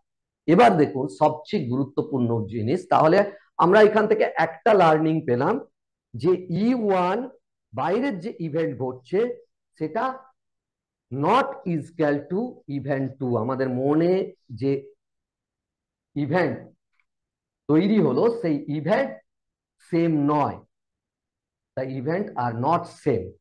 ঠিক আছে, ইভেন্ট 1 নট ইজক্যাল টু ইভেন্ট 2। এবার দেখুন, ধরুন দুজন ব্যক্তি একসাথে আছেন, দুজন ব্যক্তি কোনো একটা ঘটনাকে দেখছেন, দুজন ব্যক্তির যে পারসেপশন, দুজন ব্যক্তির মাইন্ডে যা রেজিস্টার হবে সেটা কি সেম হবে? ওয়ান সেম, টু ডিফারেন্ট, আলাদা? Please type on the chat box. Yes, দুজনের ক্ষেত্রে আলাদা হবে, দুজনের আলাদা আলাদা। কেন? দুজনের মাইন্ডসেট আলাদা, দুজনের বিলিফ সিস্টেম আলাদা, দুজনের বিশ্বাস আলাদা, দুজনের ভ্যালুজ আলাদা, পাস্ট এক্সপিরিয়েন্সেস আলাদা, মেটা প্রোগ্রাম আলাদা, সবকিছু মাইন্ডসেট আলাদা, দুজনের চশমাটা আলাদা। তাই ইভেন্ট 1 যেটা বাইরে ঘটছে সেটা যদি একই সাথে দুজন ব্যক্তি দেখেন, ইভেন্ট 2 দুজনের ক্ষেত্রে এক হবে না। তাহলে কি, দুজন পার্সনের জন্য P1 E2, পার্সন 1 এর E2 নট ইজক্যাল টু পার্সন 2 এর E2, সেটা কখনো এক হতে পারে না, 2। আর এই যে E2, তাহলে E2 কে এই জন্য বলা হয় কি PIR, personal internal representation. Person to person vary করে, একজনের সাথে আরেকজনের ভ্যারি করে, পার্সন টু পার্সন এই ইন্টারনাল রিপ্রেজেন্টেশন ভ্যারি করে, তাই একে বলা হয় PIR, পার্সোনাল ইন্টারনাল রিপ্রেজেন্টেশন। আর দেখুন এই পিআইআর এ কি থাকে? এই পিআইআর এ থাকে এই যে VAK, এইটাকে মূল ধরা হয় ভি, ভিজুয়াল, অডিটরি এবং কাইনেস্থেটিক ফিলিং। অর্থাৎ ভিজুয়াল মানে কি, যা কিছু দেখছি, অডিটরি মানে যা কিছু শুনছি, আর কাইনেস্থেটিক যা আমাদের ফিলিংস, অনুভূতি। তো এই সব কিছু মিলে আমাদের পিআইআর, সেখানেও একটা আলাদা ভিএকে থাকে, ভিজুয়াল, অডিটরি এবং কাইনেস্থেটিক নিয়ে গঠিত এই পিআইআর। এবার মূল জিনিস হচ্ছে এই পিআইআর, এই পিআইআর সেই মুহূর্তে আমাদের যে ফিজিওলজি, এরা দুজনে মিলিত হয়ে তৈরি করে আমাদের state of mind. State of mind আপনারা নিশ্চয়ই দেখেছেন যে একটা আনন্দা অনুষ্ঠানে আপনার যদি শরীরটা খারাপ লাগে, মাথার যন্ত্রণা করে, তাহলে সেই আনন্দানুষ্ঠান আপনার জন্য সেম আনন্দের থাকবে না। কেন? সেখানে আপনার ফিজিওলজি চেঞ্জ হয়েছে।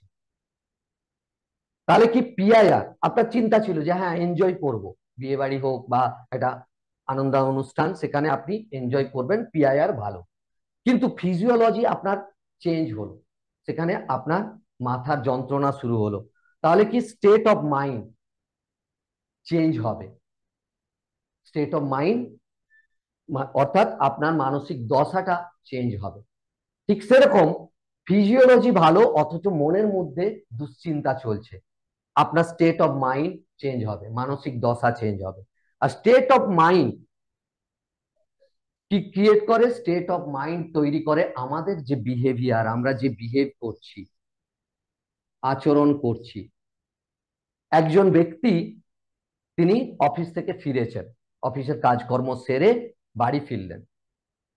বাড়ি ফেরার পরে তার ওয়াইফ, বাড়িতে একটি বাচ্চা আছে, তার ওয়াইফ ফেরার সাথে সাথেই ওয়াইফ শুরু করলেন। আর সেই দিন তার অফিসে কি হয়েছে? অত্যন্ত ভালো কিছু হয়েছে, যেখানে তার বস তাকে অ্যাপ্রিসিয়েট করেছেন। বস বলেছেন ইমিডিয়েট তোমার প্রমোশন হবে। খুব আনন্দের সাথে বাড়ি ফিরেছেন। আর ওয়াইফ বাড়ি ফেরার সাথে সাথে তাকে হাজবেন্ডকে কমপ্লেন্ট করছে যে এই ছেলে পড়াশুনো করেনি, সারাদিন দুষ্টুমি করেছে, এটা ভেঙেছে ওটা ভেঙেছে, এইসব ফেলেছে করেছে। আর আরেকটা সিচুয়েশন যেখানে তার হাজবেন্ড বাড়ি ফিরলো অফিসে, তার বস তাকে ক্রিটিসাইজ করেছে যে এরকম ভাবে কাজ করলে অফিসে রাখা হবে না, প্রমোশন হবে না ইত্যাদি। সেই অবস্থায় তিনি বাড়ি ফিরেছেন, তার ওয়াইফ সেম ভাবে সেম কথাগুলো তাকে বললেন। এবার বলুন কোন সিচুয়েশনে তিনি ভালো রিয়াক্ট করবেন? এক, প্রথম যে তার মানসিক দশা ছিল সেই অবস্থাতে। দুই, যখন তার বস তাকে ক্রিটিসাইজ করেছে সেই অবস্থাতে সে বাড়ি ফিরেছে। কোন ইয়েতে? 1 or 2? Please type on the chat box. কোন অবস্থাতে সে ভালো রিয়াক্ট করবে?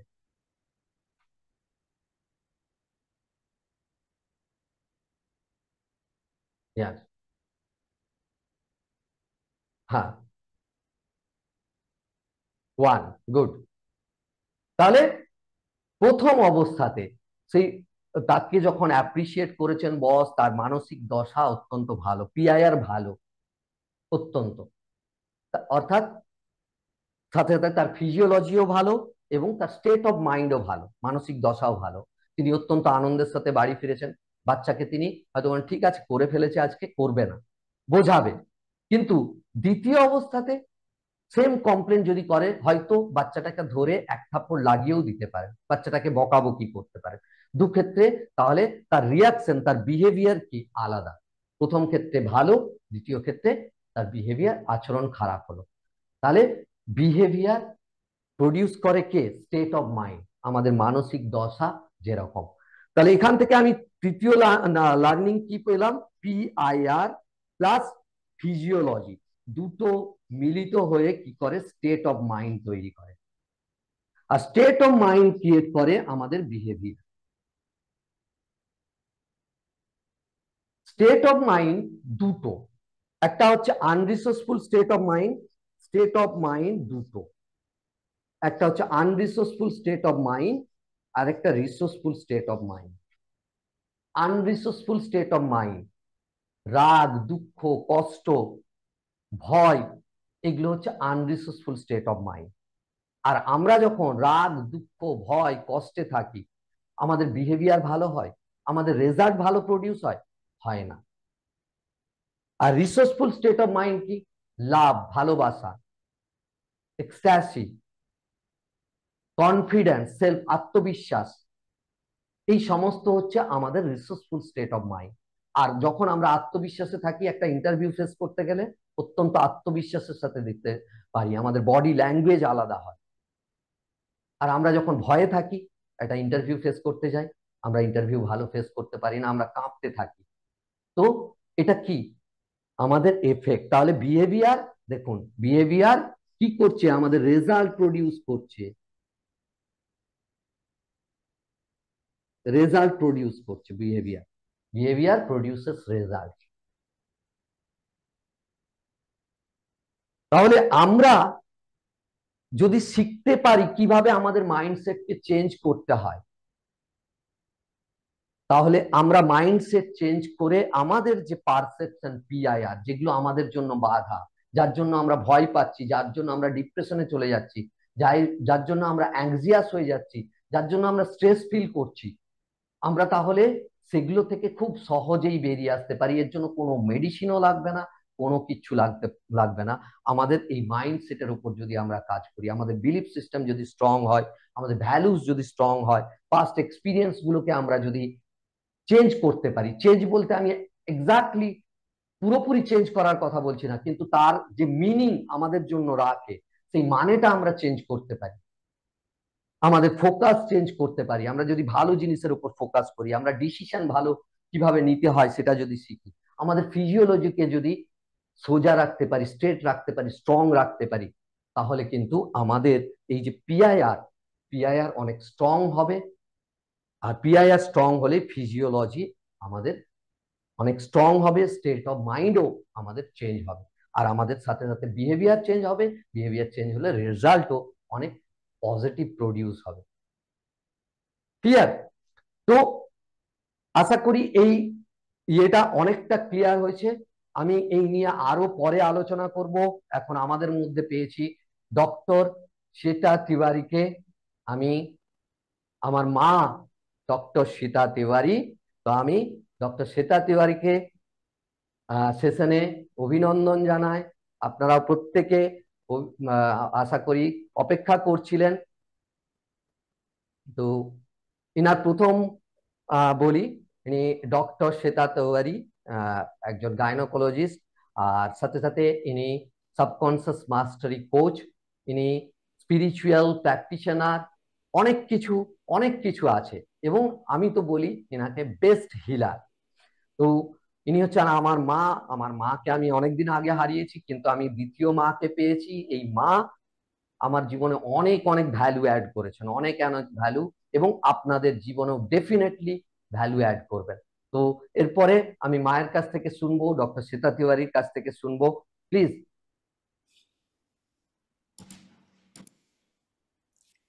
Love you, thank you, bless everyone.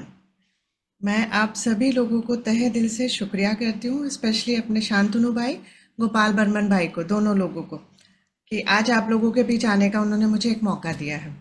और जैसा कि भाई ने आपको कहा, मैं भाई का लेक्चर सुन रही थी, और ये बहुत लाइफ चेंजिंग आज उन्होंने आपको सिखाया है, पावर ऑफ यू। हमारे अंदर यही एक पावर है जो डिविनिटी का गिफ्ट है हम सबको, हमें पता नहीं है। इन्फिनाइट इंटेलिजेंस है हमारे अपने अंदर, लेकिन जब हम इस पावर को समझ जाते हैं कि हमारा माइंड कैसे काम करता है, फिर आप उसको अपने फेवर में यूज़ करना सीख जाएंगे। और आप अपने फेवर में यूज़ करेंगे ना, तो 5 एरियाज होती है हमारी लाइफ की, हेल्थ, वेल्थ, सक्सेस, फेम हमें चाहिए होता है, रिलेशनशिप और स्पिरिचुअलिटी, आप सब में ग्रो करेंगे। मैं आपसे पहली चीज़ तो यही कहूँगी, शांतनु भाई से इसके आगे का भी सीखते चलिए कि माइंड को अपने फेवर में यूज़ कैसे कराना है। ही नोज एवरीथिंग, मैंने इनसे भी बहुत कुछ सीखा है। मैं इनसे जूनियर हूँ माइंड साइंस में, मेडिकल मेरा अलग प्रोफेशन है, बट माइंड साइंस में ये मेरे से सीनियर है। गोपाल भाई भी मेरे से सीनियर है, मैं जूनियर हूँ इन लोगों से, राइट। तो आज आपके बीच आने का जो मेरा पर्पस है, एक नोबल कॉज के लिए आई हूँ, क्योंकि मेरा आज आप लोगों से पहले कुछ सवाल होगा। भाई अगर लैंग्वेज का इशू होगा तो प्लीज़ आप उसे ट्रांसलेट कर दीजिएगा। Yes yes yes. मेरा पहला सवाल है, आज भगवान भी इस प्लेटफॉर्म पे उतरे हुए हैं और उन्होंने 2 लिफाफे दिए हैं हमें। कहा है कि एक में वसीयत है, हमें अपने बच्चों की वसीयत लिखनी है, उनके लिए विरासत में कुछ दे के जाना है उन्हें। तो एक लिफाफे में लिखा है हेल्थ, भगवान ने, कि एक विरासत में, वसीयत में आपको हेल्थ लिखना है अपने बच्चे को, और एक लिफाफे में उन्होंने लिखा है कि आप अपने बच्चे को वेल्थ दे के जाएंगे। तो मेरा ये पूछना है, मैती जी आपसे मैं कहूँगी अनम्यूट करें, आप अपने बच्चे को विरासत में क्या देना चाहेंगे, हेल्थ या वेल्थ? मतलब स्वास्थ्य देना चाहेंगे कि पैसा देके जाना चाहेंगे अपने बच्चे को, बताएं।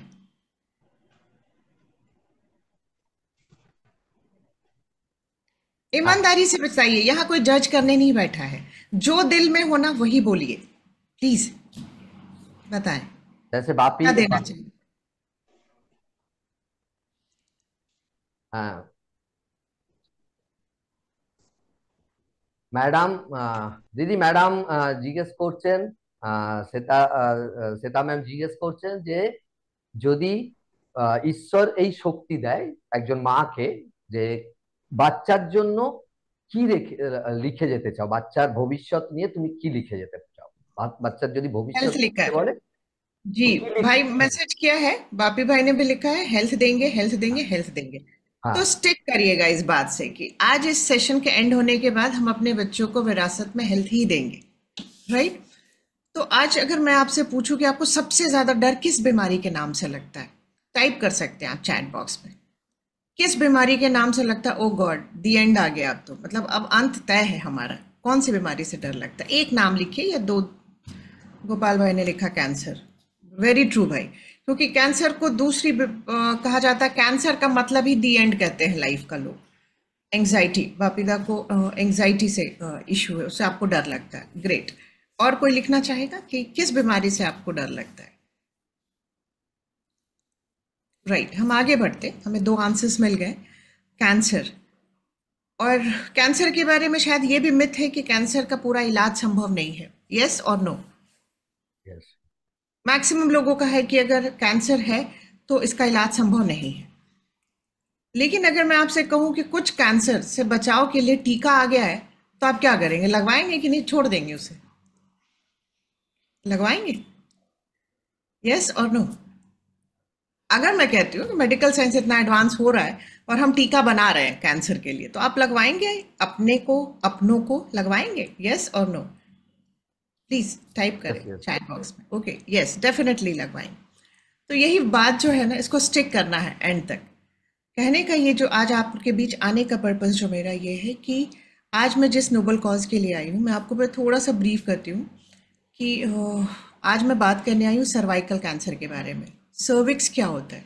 सर्विक्स जो होता है, जब यूट्रस होता है जिसको हम लोग बच्चेदानी भी बोलते हैं, उसके मुख को हम लोग सर्विक्स बोलते हैं।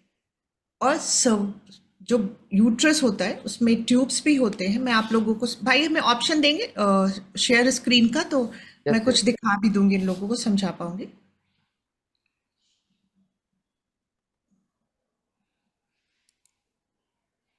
Yes, you can share now. Thank you भाई।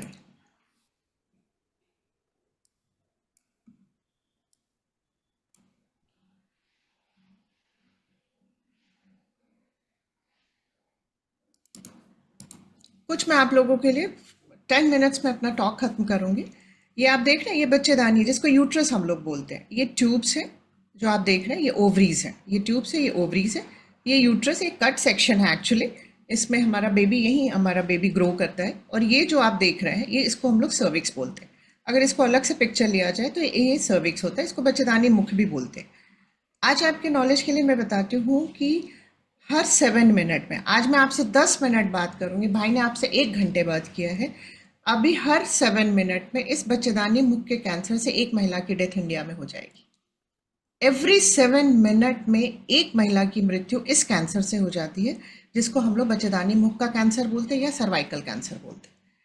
लेकिन कहते ना कि ये हमारा दुर्भाग्य है कि हम इस कैंसर से हमारी जान जा रही है, क्योंकि इस कैंसर को हम प्रिवेंट कर सकते हैं, इस कैंसर से हम अपने को बचा सकते हैं, क्योंकि शरीर में एक यही ऐसा अंग है जिसके कैंसर से हम खुद को प्रिवेंट कर सकते हैं।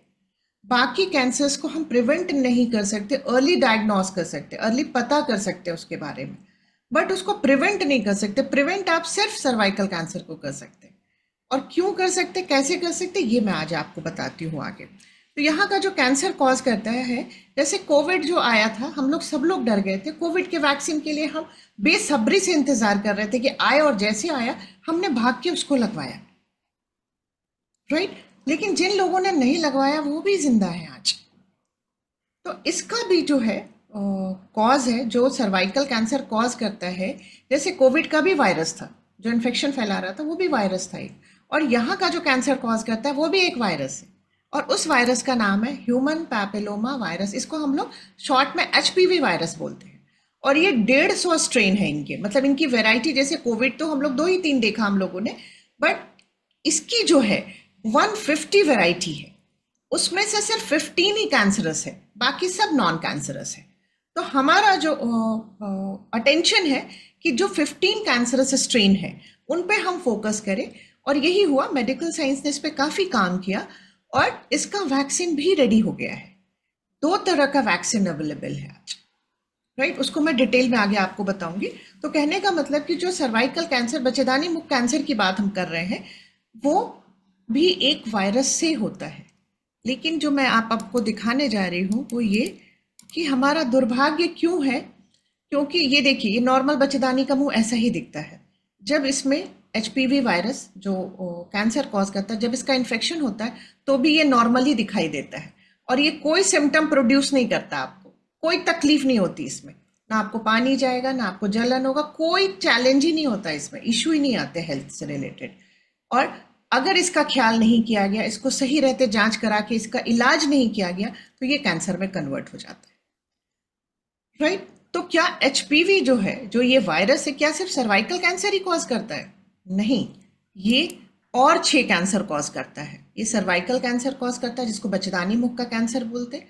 दूसरा वल्वा का भी कैंसर करता है, वजाइनल कैंसर करता है, एनल कैंसर करता है, पेनाइल, और ये ओरोफैरिंग्स हम लोग गले में एक हमारे वो होता है, उसका भी कैंसर करता है। तो कहने का मतलब ये वायरस 6 कैंसर हमारी बॉडी में कॉज करता है, 6 जगह के कैंसर का कारण बनता है ये।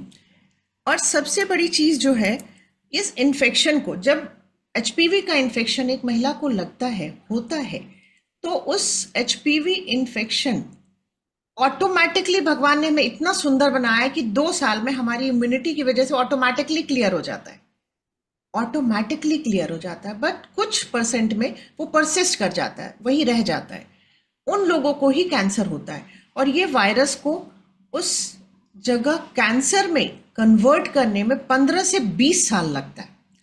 तो आप सोच के देखिए कि कितनी दुर्भाग्य की बात है कि जो वायरस जांच से पता किया जा सकता है, अगर उसका इन्फेक्शन है भी, आया भी है, तो हमारे पास 15 से 20 साल है अपने को बचाने का।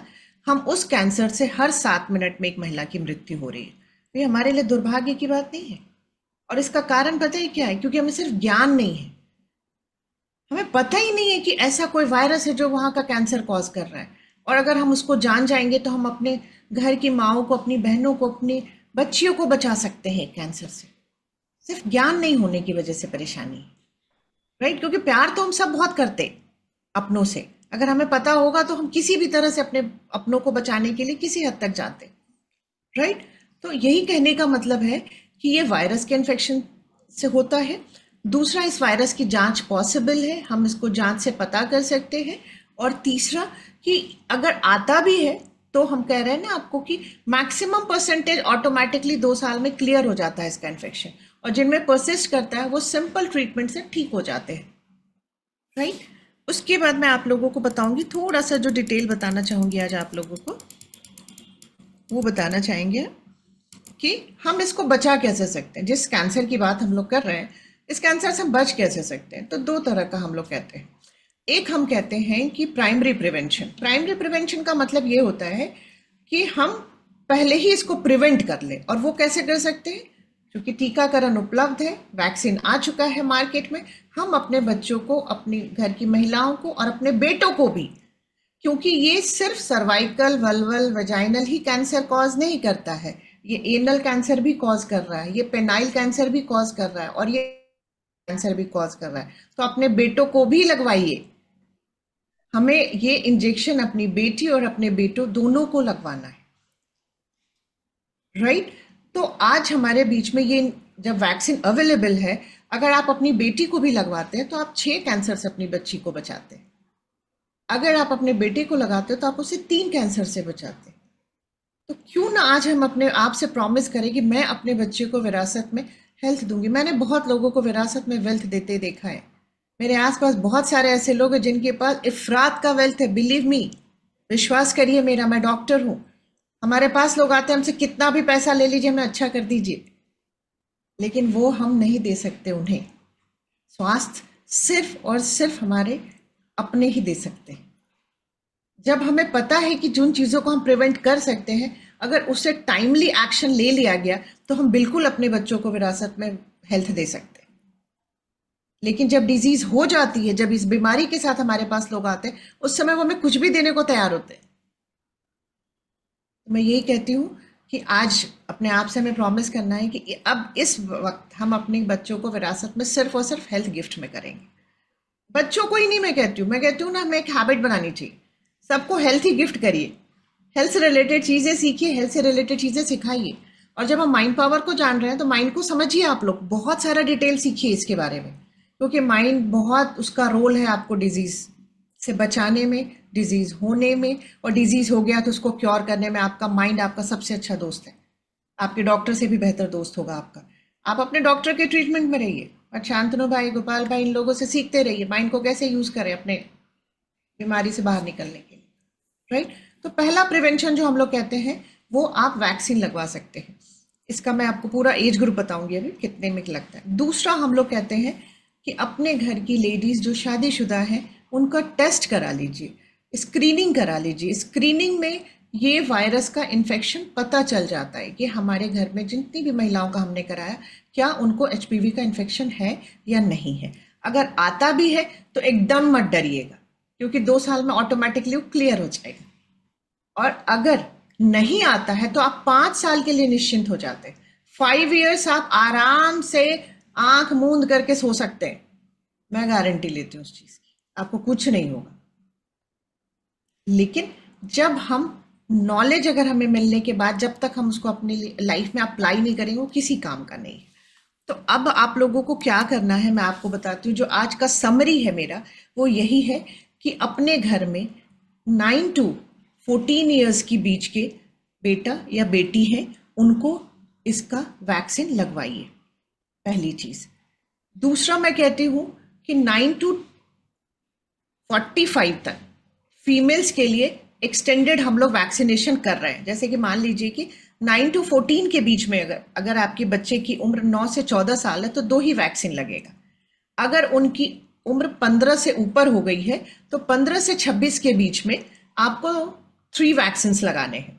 और एक्सटेंडेड भी है, अगर 45 की एज तक भी अगर फीमेल विलिंग है तो आप उनको लगा सकते हैं। और कहने का मतलब कि 15 के बाद जब भी लगेगा तो 3 वैक्सीन हमें लगाने। और इंडिया में 2 वैक्सीन अवेलेबल है, एक क्वाड्रीवैलेंट जिसमें 4 स्ट्रेन यूज किया गया है, एक नोनावैलेंट जिसका नाम गार्डासिल है, और नोनावैलेंट में 9 स्ट्रेन यूज किया गया है। तो मैं आपसे कहूंगी कि जो क्वाड्रीवैलेंट जिसमें 4 स्ट्रेन यूज किया गया है उसमें उसका कॉस्ट आपको एक इंजेक्शन का कॉस्ट पड़ेगा अप्रोक्सीमेटली, मैं आपको बता रही हूँ, रफ बता रही हूँ, अप्रोक्सीमेटली 4000 पड़ेगा। और अगर आपको 2 डोजेज लगवाने तो 8000 में हो जाएगा, अगर 3 डोजेज लगवाने तो 12000 पड़ेगा आपको। लेकिन जो नोनावैलेंट है जिसमें 9 स्ट्रेन यूज किया है वो अप्रोक्सीमेटली आपको 11000 का पड़ जाता है। आई थिंक 10881 का है वो। तो मेरा एक ही चीज कहना है कि हम अपने बच्चों को शादी में, अपनी बेटियों को शादी में 50,000 का लहंगा पहनाते हैं। आज हम अपने बच्चों को आईफोन देते हैं कि यूज करो इसको। मैं कहती हूँ कि आगे रहेगी तभी तो यूज करेगी। आगे भी आप चाहेंगे ना कि आपका बच्चा जो है आईफोन यूज करे, तो उसका होना भी तो जरूरी है। तो आज उस पर ये इन्वेस्टमेंट करिए, लाइफ लॉन्ग आप अपने बच्चे को अपने सामने देख पाएंगे, राइट। तो जो मेरा पर्पस आपको समझाने का है वो यही है कि हमें इस वैक्सीन को ऑप्ट करना चाहिए। और इसका नाम जो है MSD का है, गार्डासिल नाम है, और ये 2 स्ट्रेन में आता है, क्योंकि जिसमें 4 स्ट्रेन है वो 4 कैंसरस, उसमें 2 नॉन कैंसरस स्ट्रेन और 2 ही कैंसरस स्ट्रेन यूज किया गया है। तो मैं कहती हूँ जिनकी एज 26 के अबव है उनको आप 4 वाला लगवा दीजिए। लेकिन जिनकी एज 9 to 26 के बीच में है, स्पेशली 9 to 14 के बीच में, चाहे बॉयज के लिए तो 9 वाला ही लगाना है आपको, क्योंकि 9 जिसमें स्ट्रेन यूज हुआ है उसी में बाकी जो बॉयज के लिए कैंसर से बचाव के चीजें हैं, स्ट्रेन है, वो उसी में है। तो बॉयज के लिए तो गार्डासिल 9 ही है। लेकिन गर्ल्स के लिए भी मैं आपको कहूंगी, आपकी बेटी अगर कम उम्र की 9 to 26 की एज है उनकी, तो आप नोना वैलेंट जो गार्डासिल 9 के नाम से आता है उसको ऑप्ट करिए। 30,000 अपनी बच्ची पे आज आपने इन्वेस्ट किया, आप लाइफ लॉन्ग अपनी बच्ची को देख पाएंगे। 30,000 का तो मोबाइल पकड़ा देते अपने बच्चों को। अगर आप एक बार हिसाब किताब लिखने बैठेंगे तो आप देखेंगे कि आप इससे ज़्यादा खर्चा कर चुके होते, बट ये आपको लॉन्ग टर्म में बेनिफिट दे रहा है। तो मेरा यही कहना है कि इन 2 वैक्सीनेशन के लिए, मतलब 2 वैक्सीन अवेलेबल है, इस वैक्सीनेशन के लिए ऑप्ट करिए। मैं फिर से एक बार समराइज करती हूँ, 9 to 14 के बीच में अगर आप लगवाते हो तो 2 ही डोज लगवाना होगा। चॉइस आपकी होगी, आप दोनों वैक्सीन में से जो भी आपको पड़ता है। अगर फाइनेंशियल चैलेंज बहुत ज़्यादा है तो भी मैं कहती हूँ क्वाड्रीवैलेंट, मतलब 4,000 वाला भी ज़रूर लगवा दीजिए, क्योंकि जब डिजीज हो जाएगी तो आप उससे ज़्यादा खर्चा करेंगे, लाखों में खर्चा करेंगे। आज जो एक कैंसर पेशेंट्स का ट्रीटमेंट का खर्च आता है 25 से 40 लाख आता है, और इसमें आपका 30,000 में मैक्सिमम की बात कर रही हूँ, आपका अपना कोई सेव हो जाएगा, राइट। दूसरी जो बात हम लोग करते हैं यहाँ पे, स्क्रीनिंग की बात करते हैं कि क्या वैक्सीन अगर हमने लगा दिया है तो क्या हमें आगे जांच उन बच्चों की नहीं करानी पड़ेगी जिन बच्चियों को आज हम लोगों ने टीकाकरण किया है, तो क्या भविष्य में उनको जांच नहीं करानी पड़ेगी एचपीवी इन्फेक्शन के लिए? करानी पड़ेगी। तो लोग पूछते फिर वैक्सीन लगाने का फायदा क्या है? वैक्सीन लगाने का फायदा है क्योंकि हमने जो वैक्सीन बनाया है, जो वैक्सीन बना है उसमें 9 स्ट्रेन ही यूज किया है, और मैंने आपको कितना स्ट्रेन बताया कैंसर का? 15। मान लीजिए बाकी बचे हुए 6 में से हैं, तो हम अपनी बच्ची को स्क्रीन अगर करते रहेंगे, हम उन लोगों को जिन्होंने वैक्सीन लिया है, तो हम बाकी उस 6 कैंसर से भी बचा सकते हैं, स्ट्रेन से भी होने वाले प्रॉब्लम से अपने बच्चों को बचा सकते हैं। तो स्क्रीनिंग का रोल है। अगर स्क्रीनिंग में टेस्ट में नेगेटिव आता तो 5 इयर्स के लिए निश्चिंत हो जाते हैं, राइट। तो ये तो हो गया वैक्सीन के लिए। स्क्रीनिंग जो होती है, जो जांच होती है इसकी, जिससे पता चलता है कि ये वायरस का इन्फेक्शन लेडी को है कि नहीं है, उसकी जो एज ग्रुप है वो 25 से लेकर के 65 की एज ग्रुप है। मैरिड होना चाहिए उनका, और वो 25 से लेकर 65 ईयर्स की एज है। तो उन लोगों को अपने डॉक्टर के पास जाना चाहिए और बोलना चाहिए कि मुझे सर्वाइकल कैंसर स्क्रीनिंग करानी है अपनी, और वो आपको करके जांच दे देंगे, और वो जांच में जाएगा और उससे आपको पता चलेगा कि क्या आपको इस वायरस का इन्फेक्शन है या नहीं है। है तो भी डरने की बात नहीं है, नहीं है तो आप 5 इयर्स के लिए निश्चिंत हो जाते हैं, राइट। तो ये 2 चीज़ों को अपनी लाइफ में ऐड करिए आप लोग, और इसको मैं कहती हूँ कि ईच वन टीच वन। मैं कहती हूँ ना, be a saviour of one mother. एक मदर की जान जरूर बचाएं आप, इसके बदले यूनिवर्स आपको बहुत भर भर के देगा। क्योंकि आज जितनी देर हम लोगों ने बात की है, मुझे लगता है 1 घंटे हम अगर बात कर रहे हैं तो 1 घंटे में 8 महिला की मृत्यु हो गई आज इसी कैंसर से, जिस कैंसर को हम बचा सकते हैं। तो love you, thank you, bless you Shantanu भाई for giving me this opportunity. और किसी का भी कोई अगर सवाल हो तो हम लोग ले सकते हैं। কেউ কিছু জিজ্ঞেস করতে চান? হ্যান্ড রেজ করবেন প্লিজ, তাহলে স্পটলাইটে নিয়ে নেব। কারো কিছু প্রশ্ন আছে? আপনারা বাংলাতেই করতে পারেন, কোনো অসুবিধা নেই, আমি কনভার্ট করে দেবো।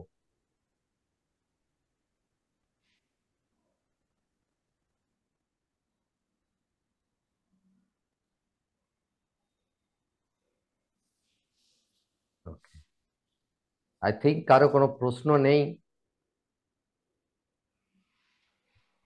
ওকে, হ্যাঁ please Pampa. Hello ma'am. Hello मैं पंपा। जी, आपसे मिलके बहुत खुशी हुई। सेम। एक्चुअली मेरा यही क्वेश्चन था आपसे कि आज तो हम लोग बहुत सुबह सुबह से रात तक तो काम पे पूरा बिजी हो जाते हैं, ठीक है, जो जॉब करता है, घर के महिलाएं भी। तो खाने पीने में ऐसा क्या कंट्रोल कर सकते हैं हम लोग अपना डेली रूटीन में, जो कि इससे बचा सकता है कैंसर से? कैंसर से? ऐसा कुछ है कि रुकावट खाने पीने में या डेली लाइफस्टाइल में जो कि करना नहीं चाहिए, हम लोग करते हैं, ऐसा कुछ मैम आपसे मैं जानना चाहती हूँ। पंपा, आपका क्वेश्चन बहुत अच्छा है, लेकिन मैं आपको एक बात बताऊं, जो हाँ भी मैम। चीज डिविनिटी ने हमें दिया है ना, जिसे हम खाते हैं, वो हाँ मैम। हमारे लिए अन्नपूर्णा है। वो कभी हमें नुकसान नहीं कर सकती है। जी लेकिन आप मैम। जब उसको खा रहे हो तो किस थॉट के साथ खा रहे हो, वो मैटर करता है। मतलब आप जो फिजिकल डाइट के अपने फिजिक के लिए जो आप डाइट ले रहे हो, उस डाइट जी के साथ आप मेंटल में क्या चला रहे हो, दैट मैटर्स। एक होता जी है मैं खाना खा रही हूँ और मैं ग्रैटिट्यूड के साथ खा रही हूँ, oh God thank you so much, आज मैं चावल खा पा रही हूँ, क्योंकि कितने सारे किसानों ने इतनी धूप में इस चावल को उगाया होगा, और दाल कितनी मेहनत से लोगों ने बनाई होगी, और कितनी मुश्किल से ये सारी चीज़ें हमारे पास आसानी से आ जाती है। और मैं उन सबको थैंक यू बोलते हुए खा रही हूँ जिन्होंने मेरा घर का खाना बनाया, कि बताओ आज अम्मा इतने अच्छे से खाना बना के गए, उनको दिल से थैंक यू बोलते हुए खा रही हूँ। आपको पता है ये जो भी चीज़ है ना, वो एनर्जी है। आप जो खाते हो फूड, आपको एनर्जी मिलती है ना, तो एनर्जी जी जो है ना वो न्यूट्रल होती है।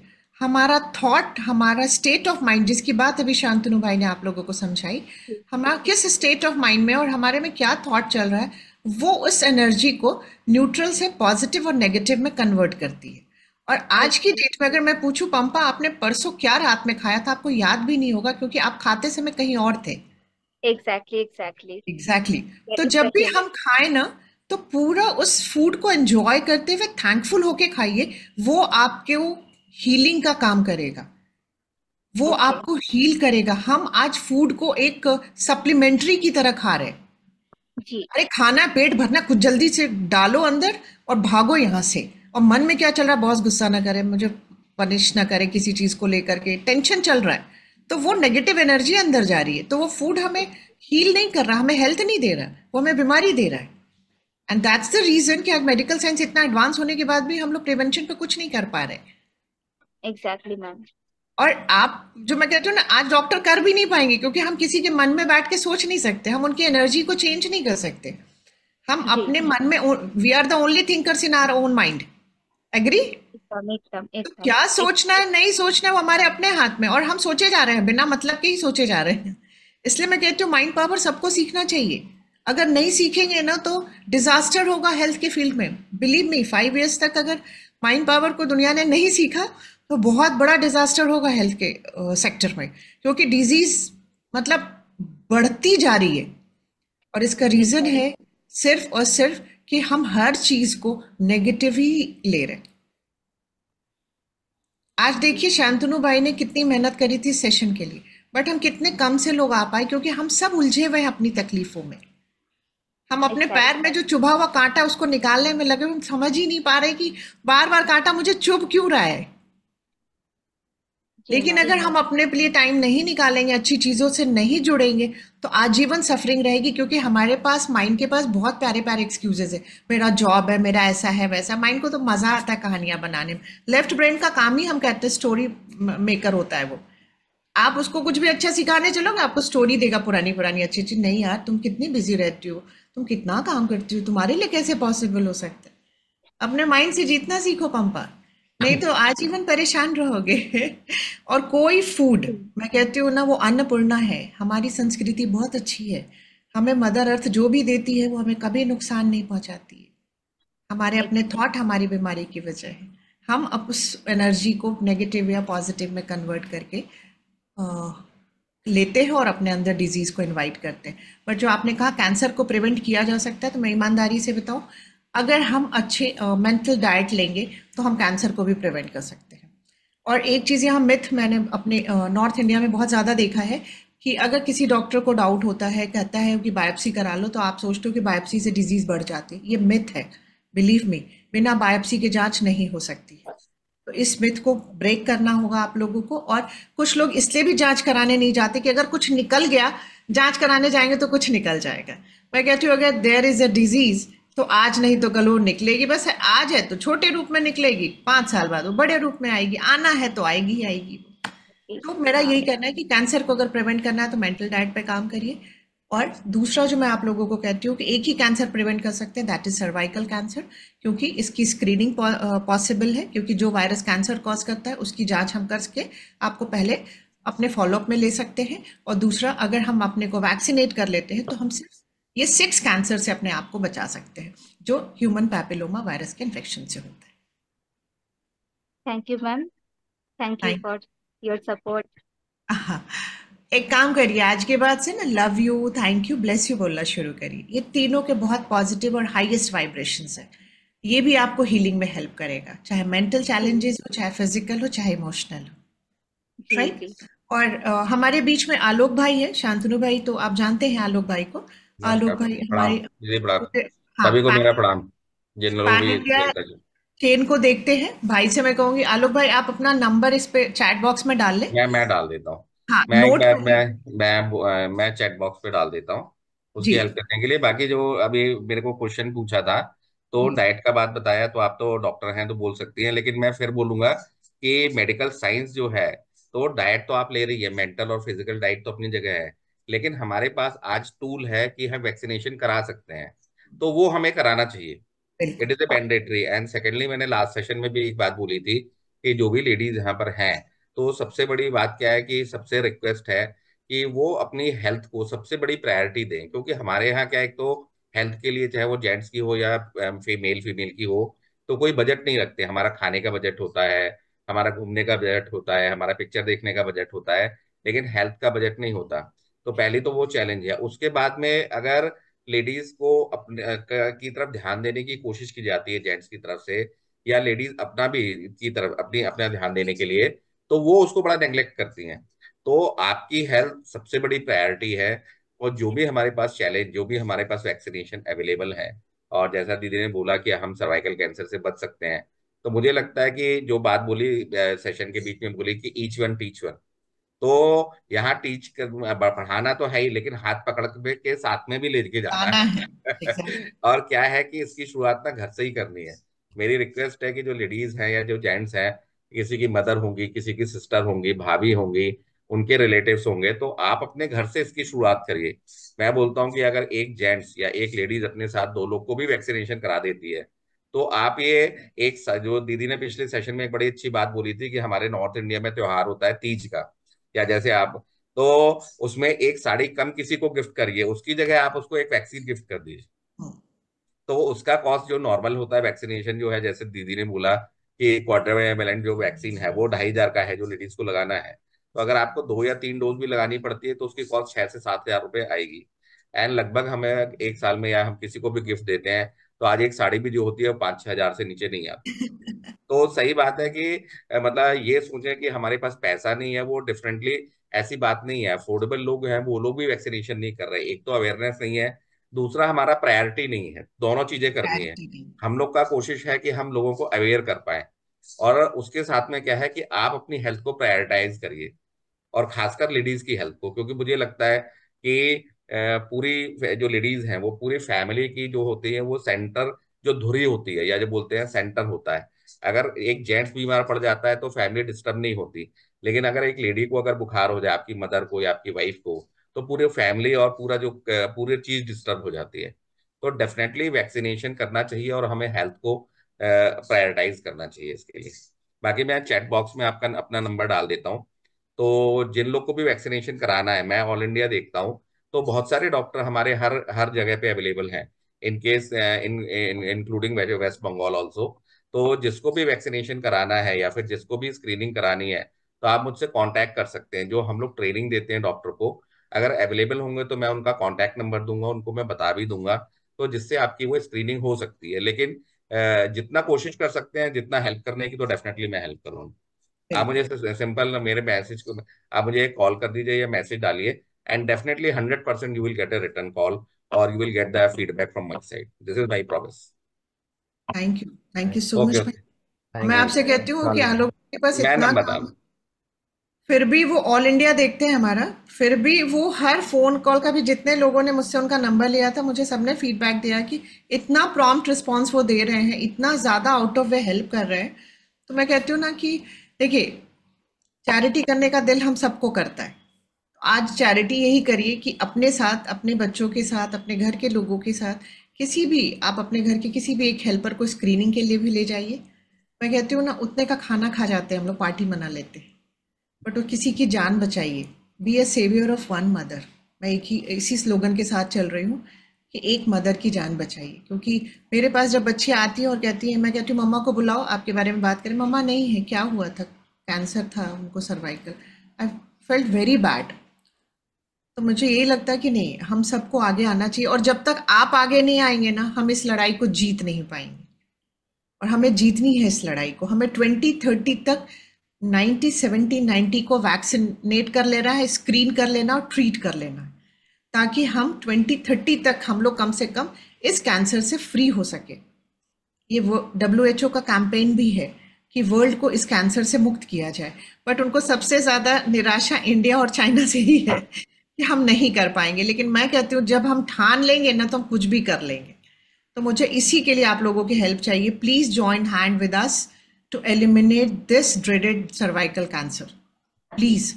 और आप सबसे रिक्वेस्ट, मुझे इतना पता है कि यहाँ जितने लोग भी हैं ना, कल वो 4-5 लोगों को समझाएंगे और डेफिनेटली जाएंगे, स्क्रीनिंग के लिए भी जाएंगे और वैक्सीनेशन के लिए भी जाएंगे। I know. Love you, thank you and bless everyone. Thank you भाई। thank you so thank you much ma'am. for sharing all those things. হ্যাঁ, তো এখানে আমি বেশ কিছু জিনিস বলবো আপনাদের সাথে, যেটা কথা হচ্ছিল। পম্পা যেটা জিজ্ঞেস করেছে যে এর থেকে বাঁচার উপায় কি। এর থেকে বাঁচার উপায় তো অনেক আছে, যে খাবার থেকে, যে আমাদের ডিজিজেস গুলোকে, অন্যান্য, আমি ক্যান্সারের ব্যাপারে বলছি না, অন্যান্য ডিজিজের ব্যাপারে। ডিজিজ এত ক্রিয়েট হচ্ছে কেন, এত আমাদের শরীরে রোগ কেন? তার কারণ হচ্ছে এই যে এখানে আমি বললাম মাইন্ডসেট। মাইন্ডসেটে কি হচ্ছে, আমাদের মধ্যে যে ইগো, আমি যেটা শেয়ার করেছি, যে আমাদের মধ্যে যে ইগো, হেট্রেড, ক্রিটিসিজম, ফিয়ার, এইগুলো আমাদের শরীরের যে ইমিউনিটি সিস্টেম, সেগুলোকে অনেক উইক করে দিচ্ছে। আমাদের যে নেগেটিভ চিন্তা, সেগুলো আমাদের শরীরকে অনেক দুর্বল করে দিচ্ছে। আমরা নিজেরাও বুঝতে পারি, একদিন যদি আমাদের দুশ্চিন্তা চলে, আমাদের শরীর যেন বিছানা ছেড়ে উঠতে চায় না। আমরা যদি ডিপ্রেশনে থাকি, বিছানা ছেড়ে আমাদেরকে উঠতেই ইচ্ছে যায় না। কেন? তার কারণ হচ্ছে আমাদের মাইন্ডে যা কিছু চলছে তার সরাসরি এফেক্ট আমাদের বডি। কারণ মাইন্ড বডি ফর্মের সিস্টেম, দুটো একটা সিস্টেম ফর্ম করে।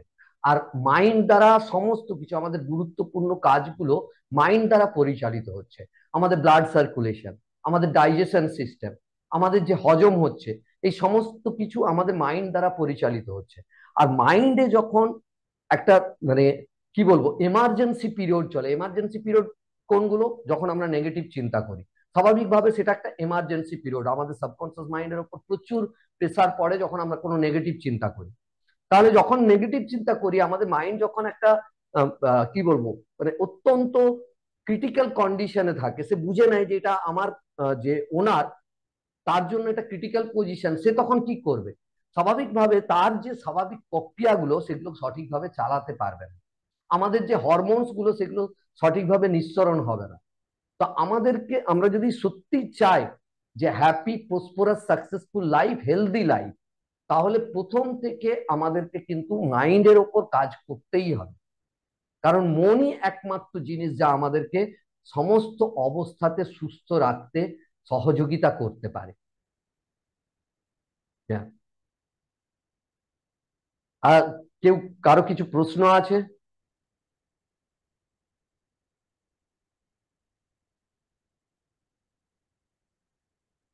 আচ্ছা, আমি জিজ্ঞেস করবো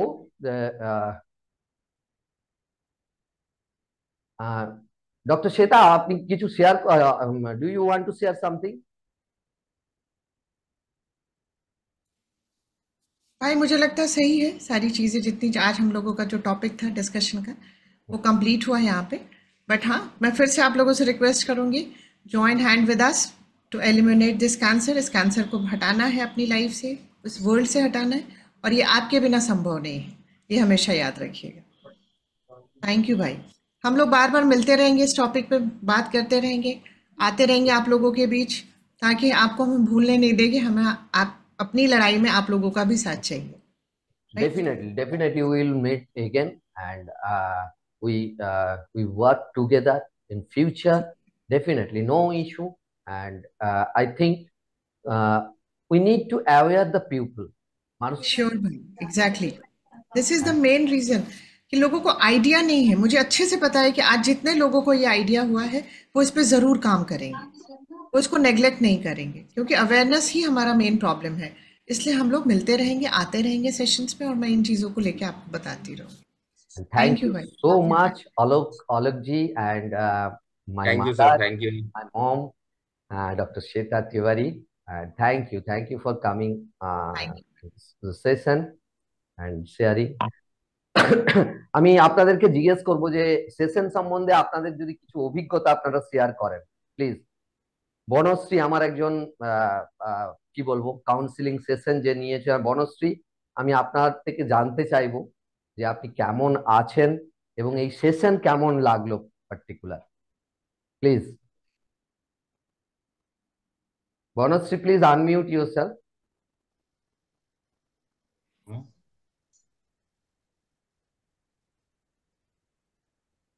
বনশ্রী, প্লিজ।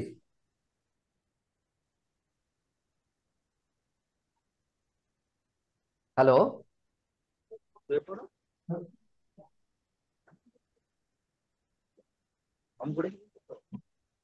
হ্যালো।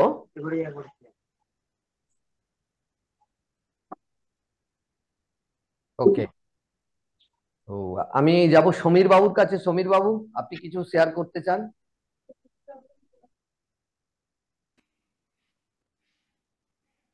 হ্যালো, অন্য কেউ কিছু শেয়ার করতে চান? কেমন সেশন লাগলো বা কিছু?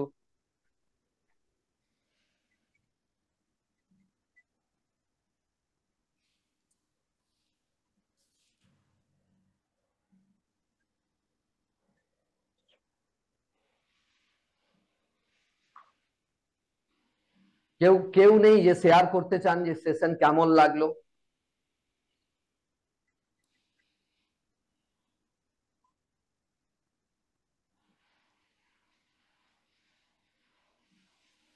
ওকে, তো চলুন, আর কারো যদি কোনো প্রশ্ন থাকে তো আপনারা করতে পারেন, আমরা প্রশ্নের উত্তর দিতে পারি।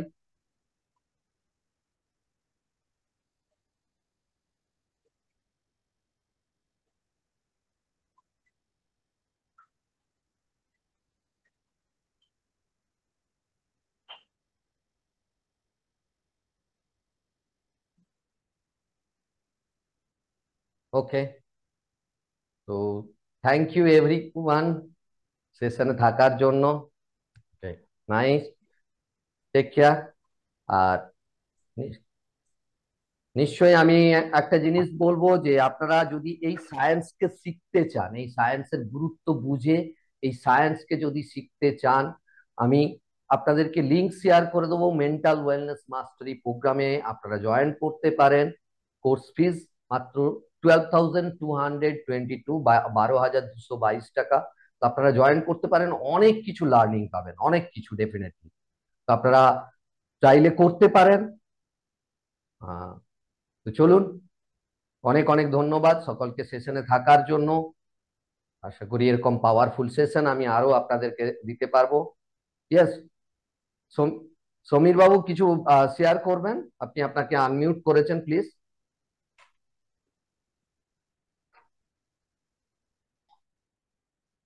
হ্যালো,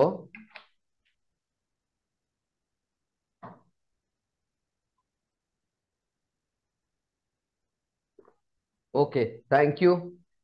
তো গুড নাইট এভরিওয়ান, সেশন আমরা এন্ড করছি।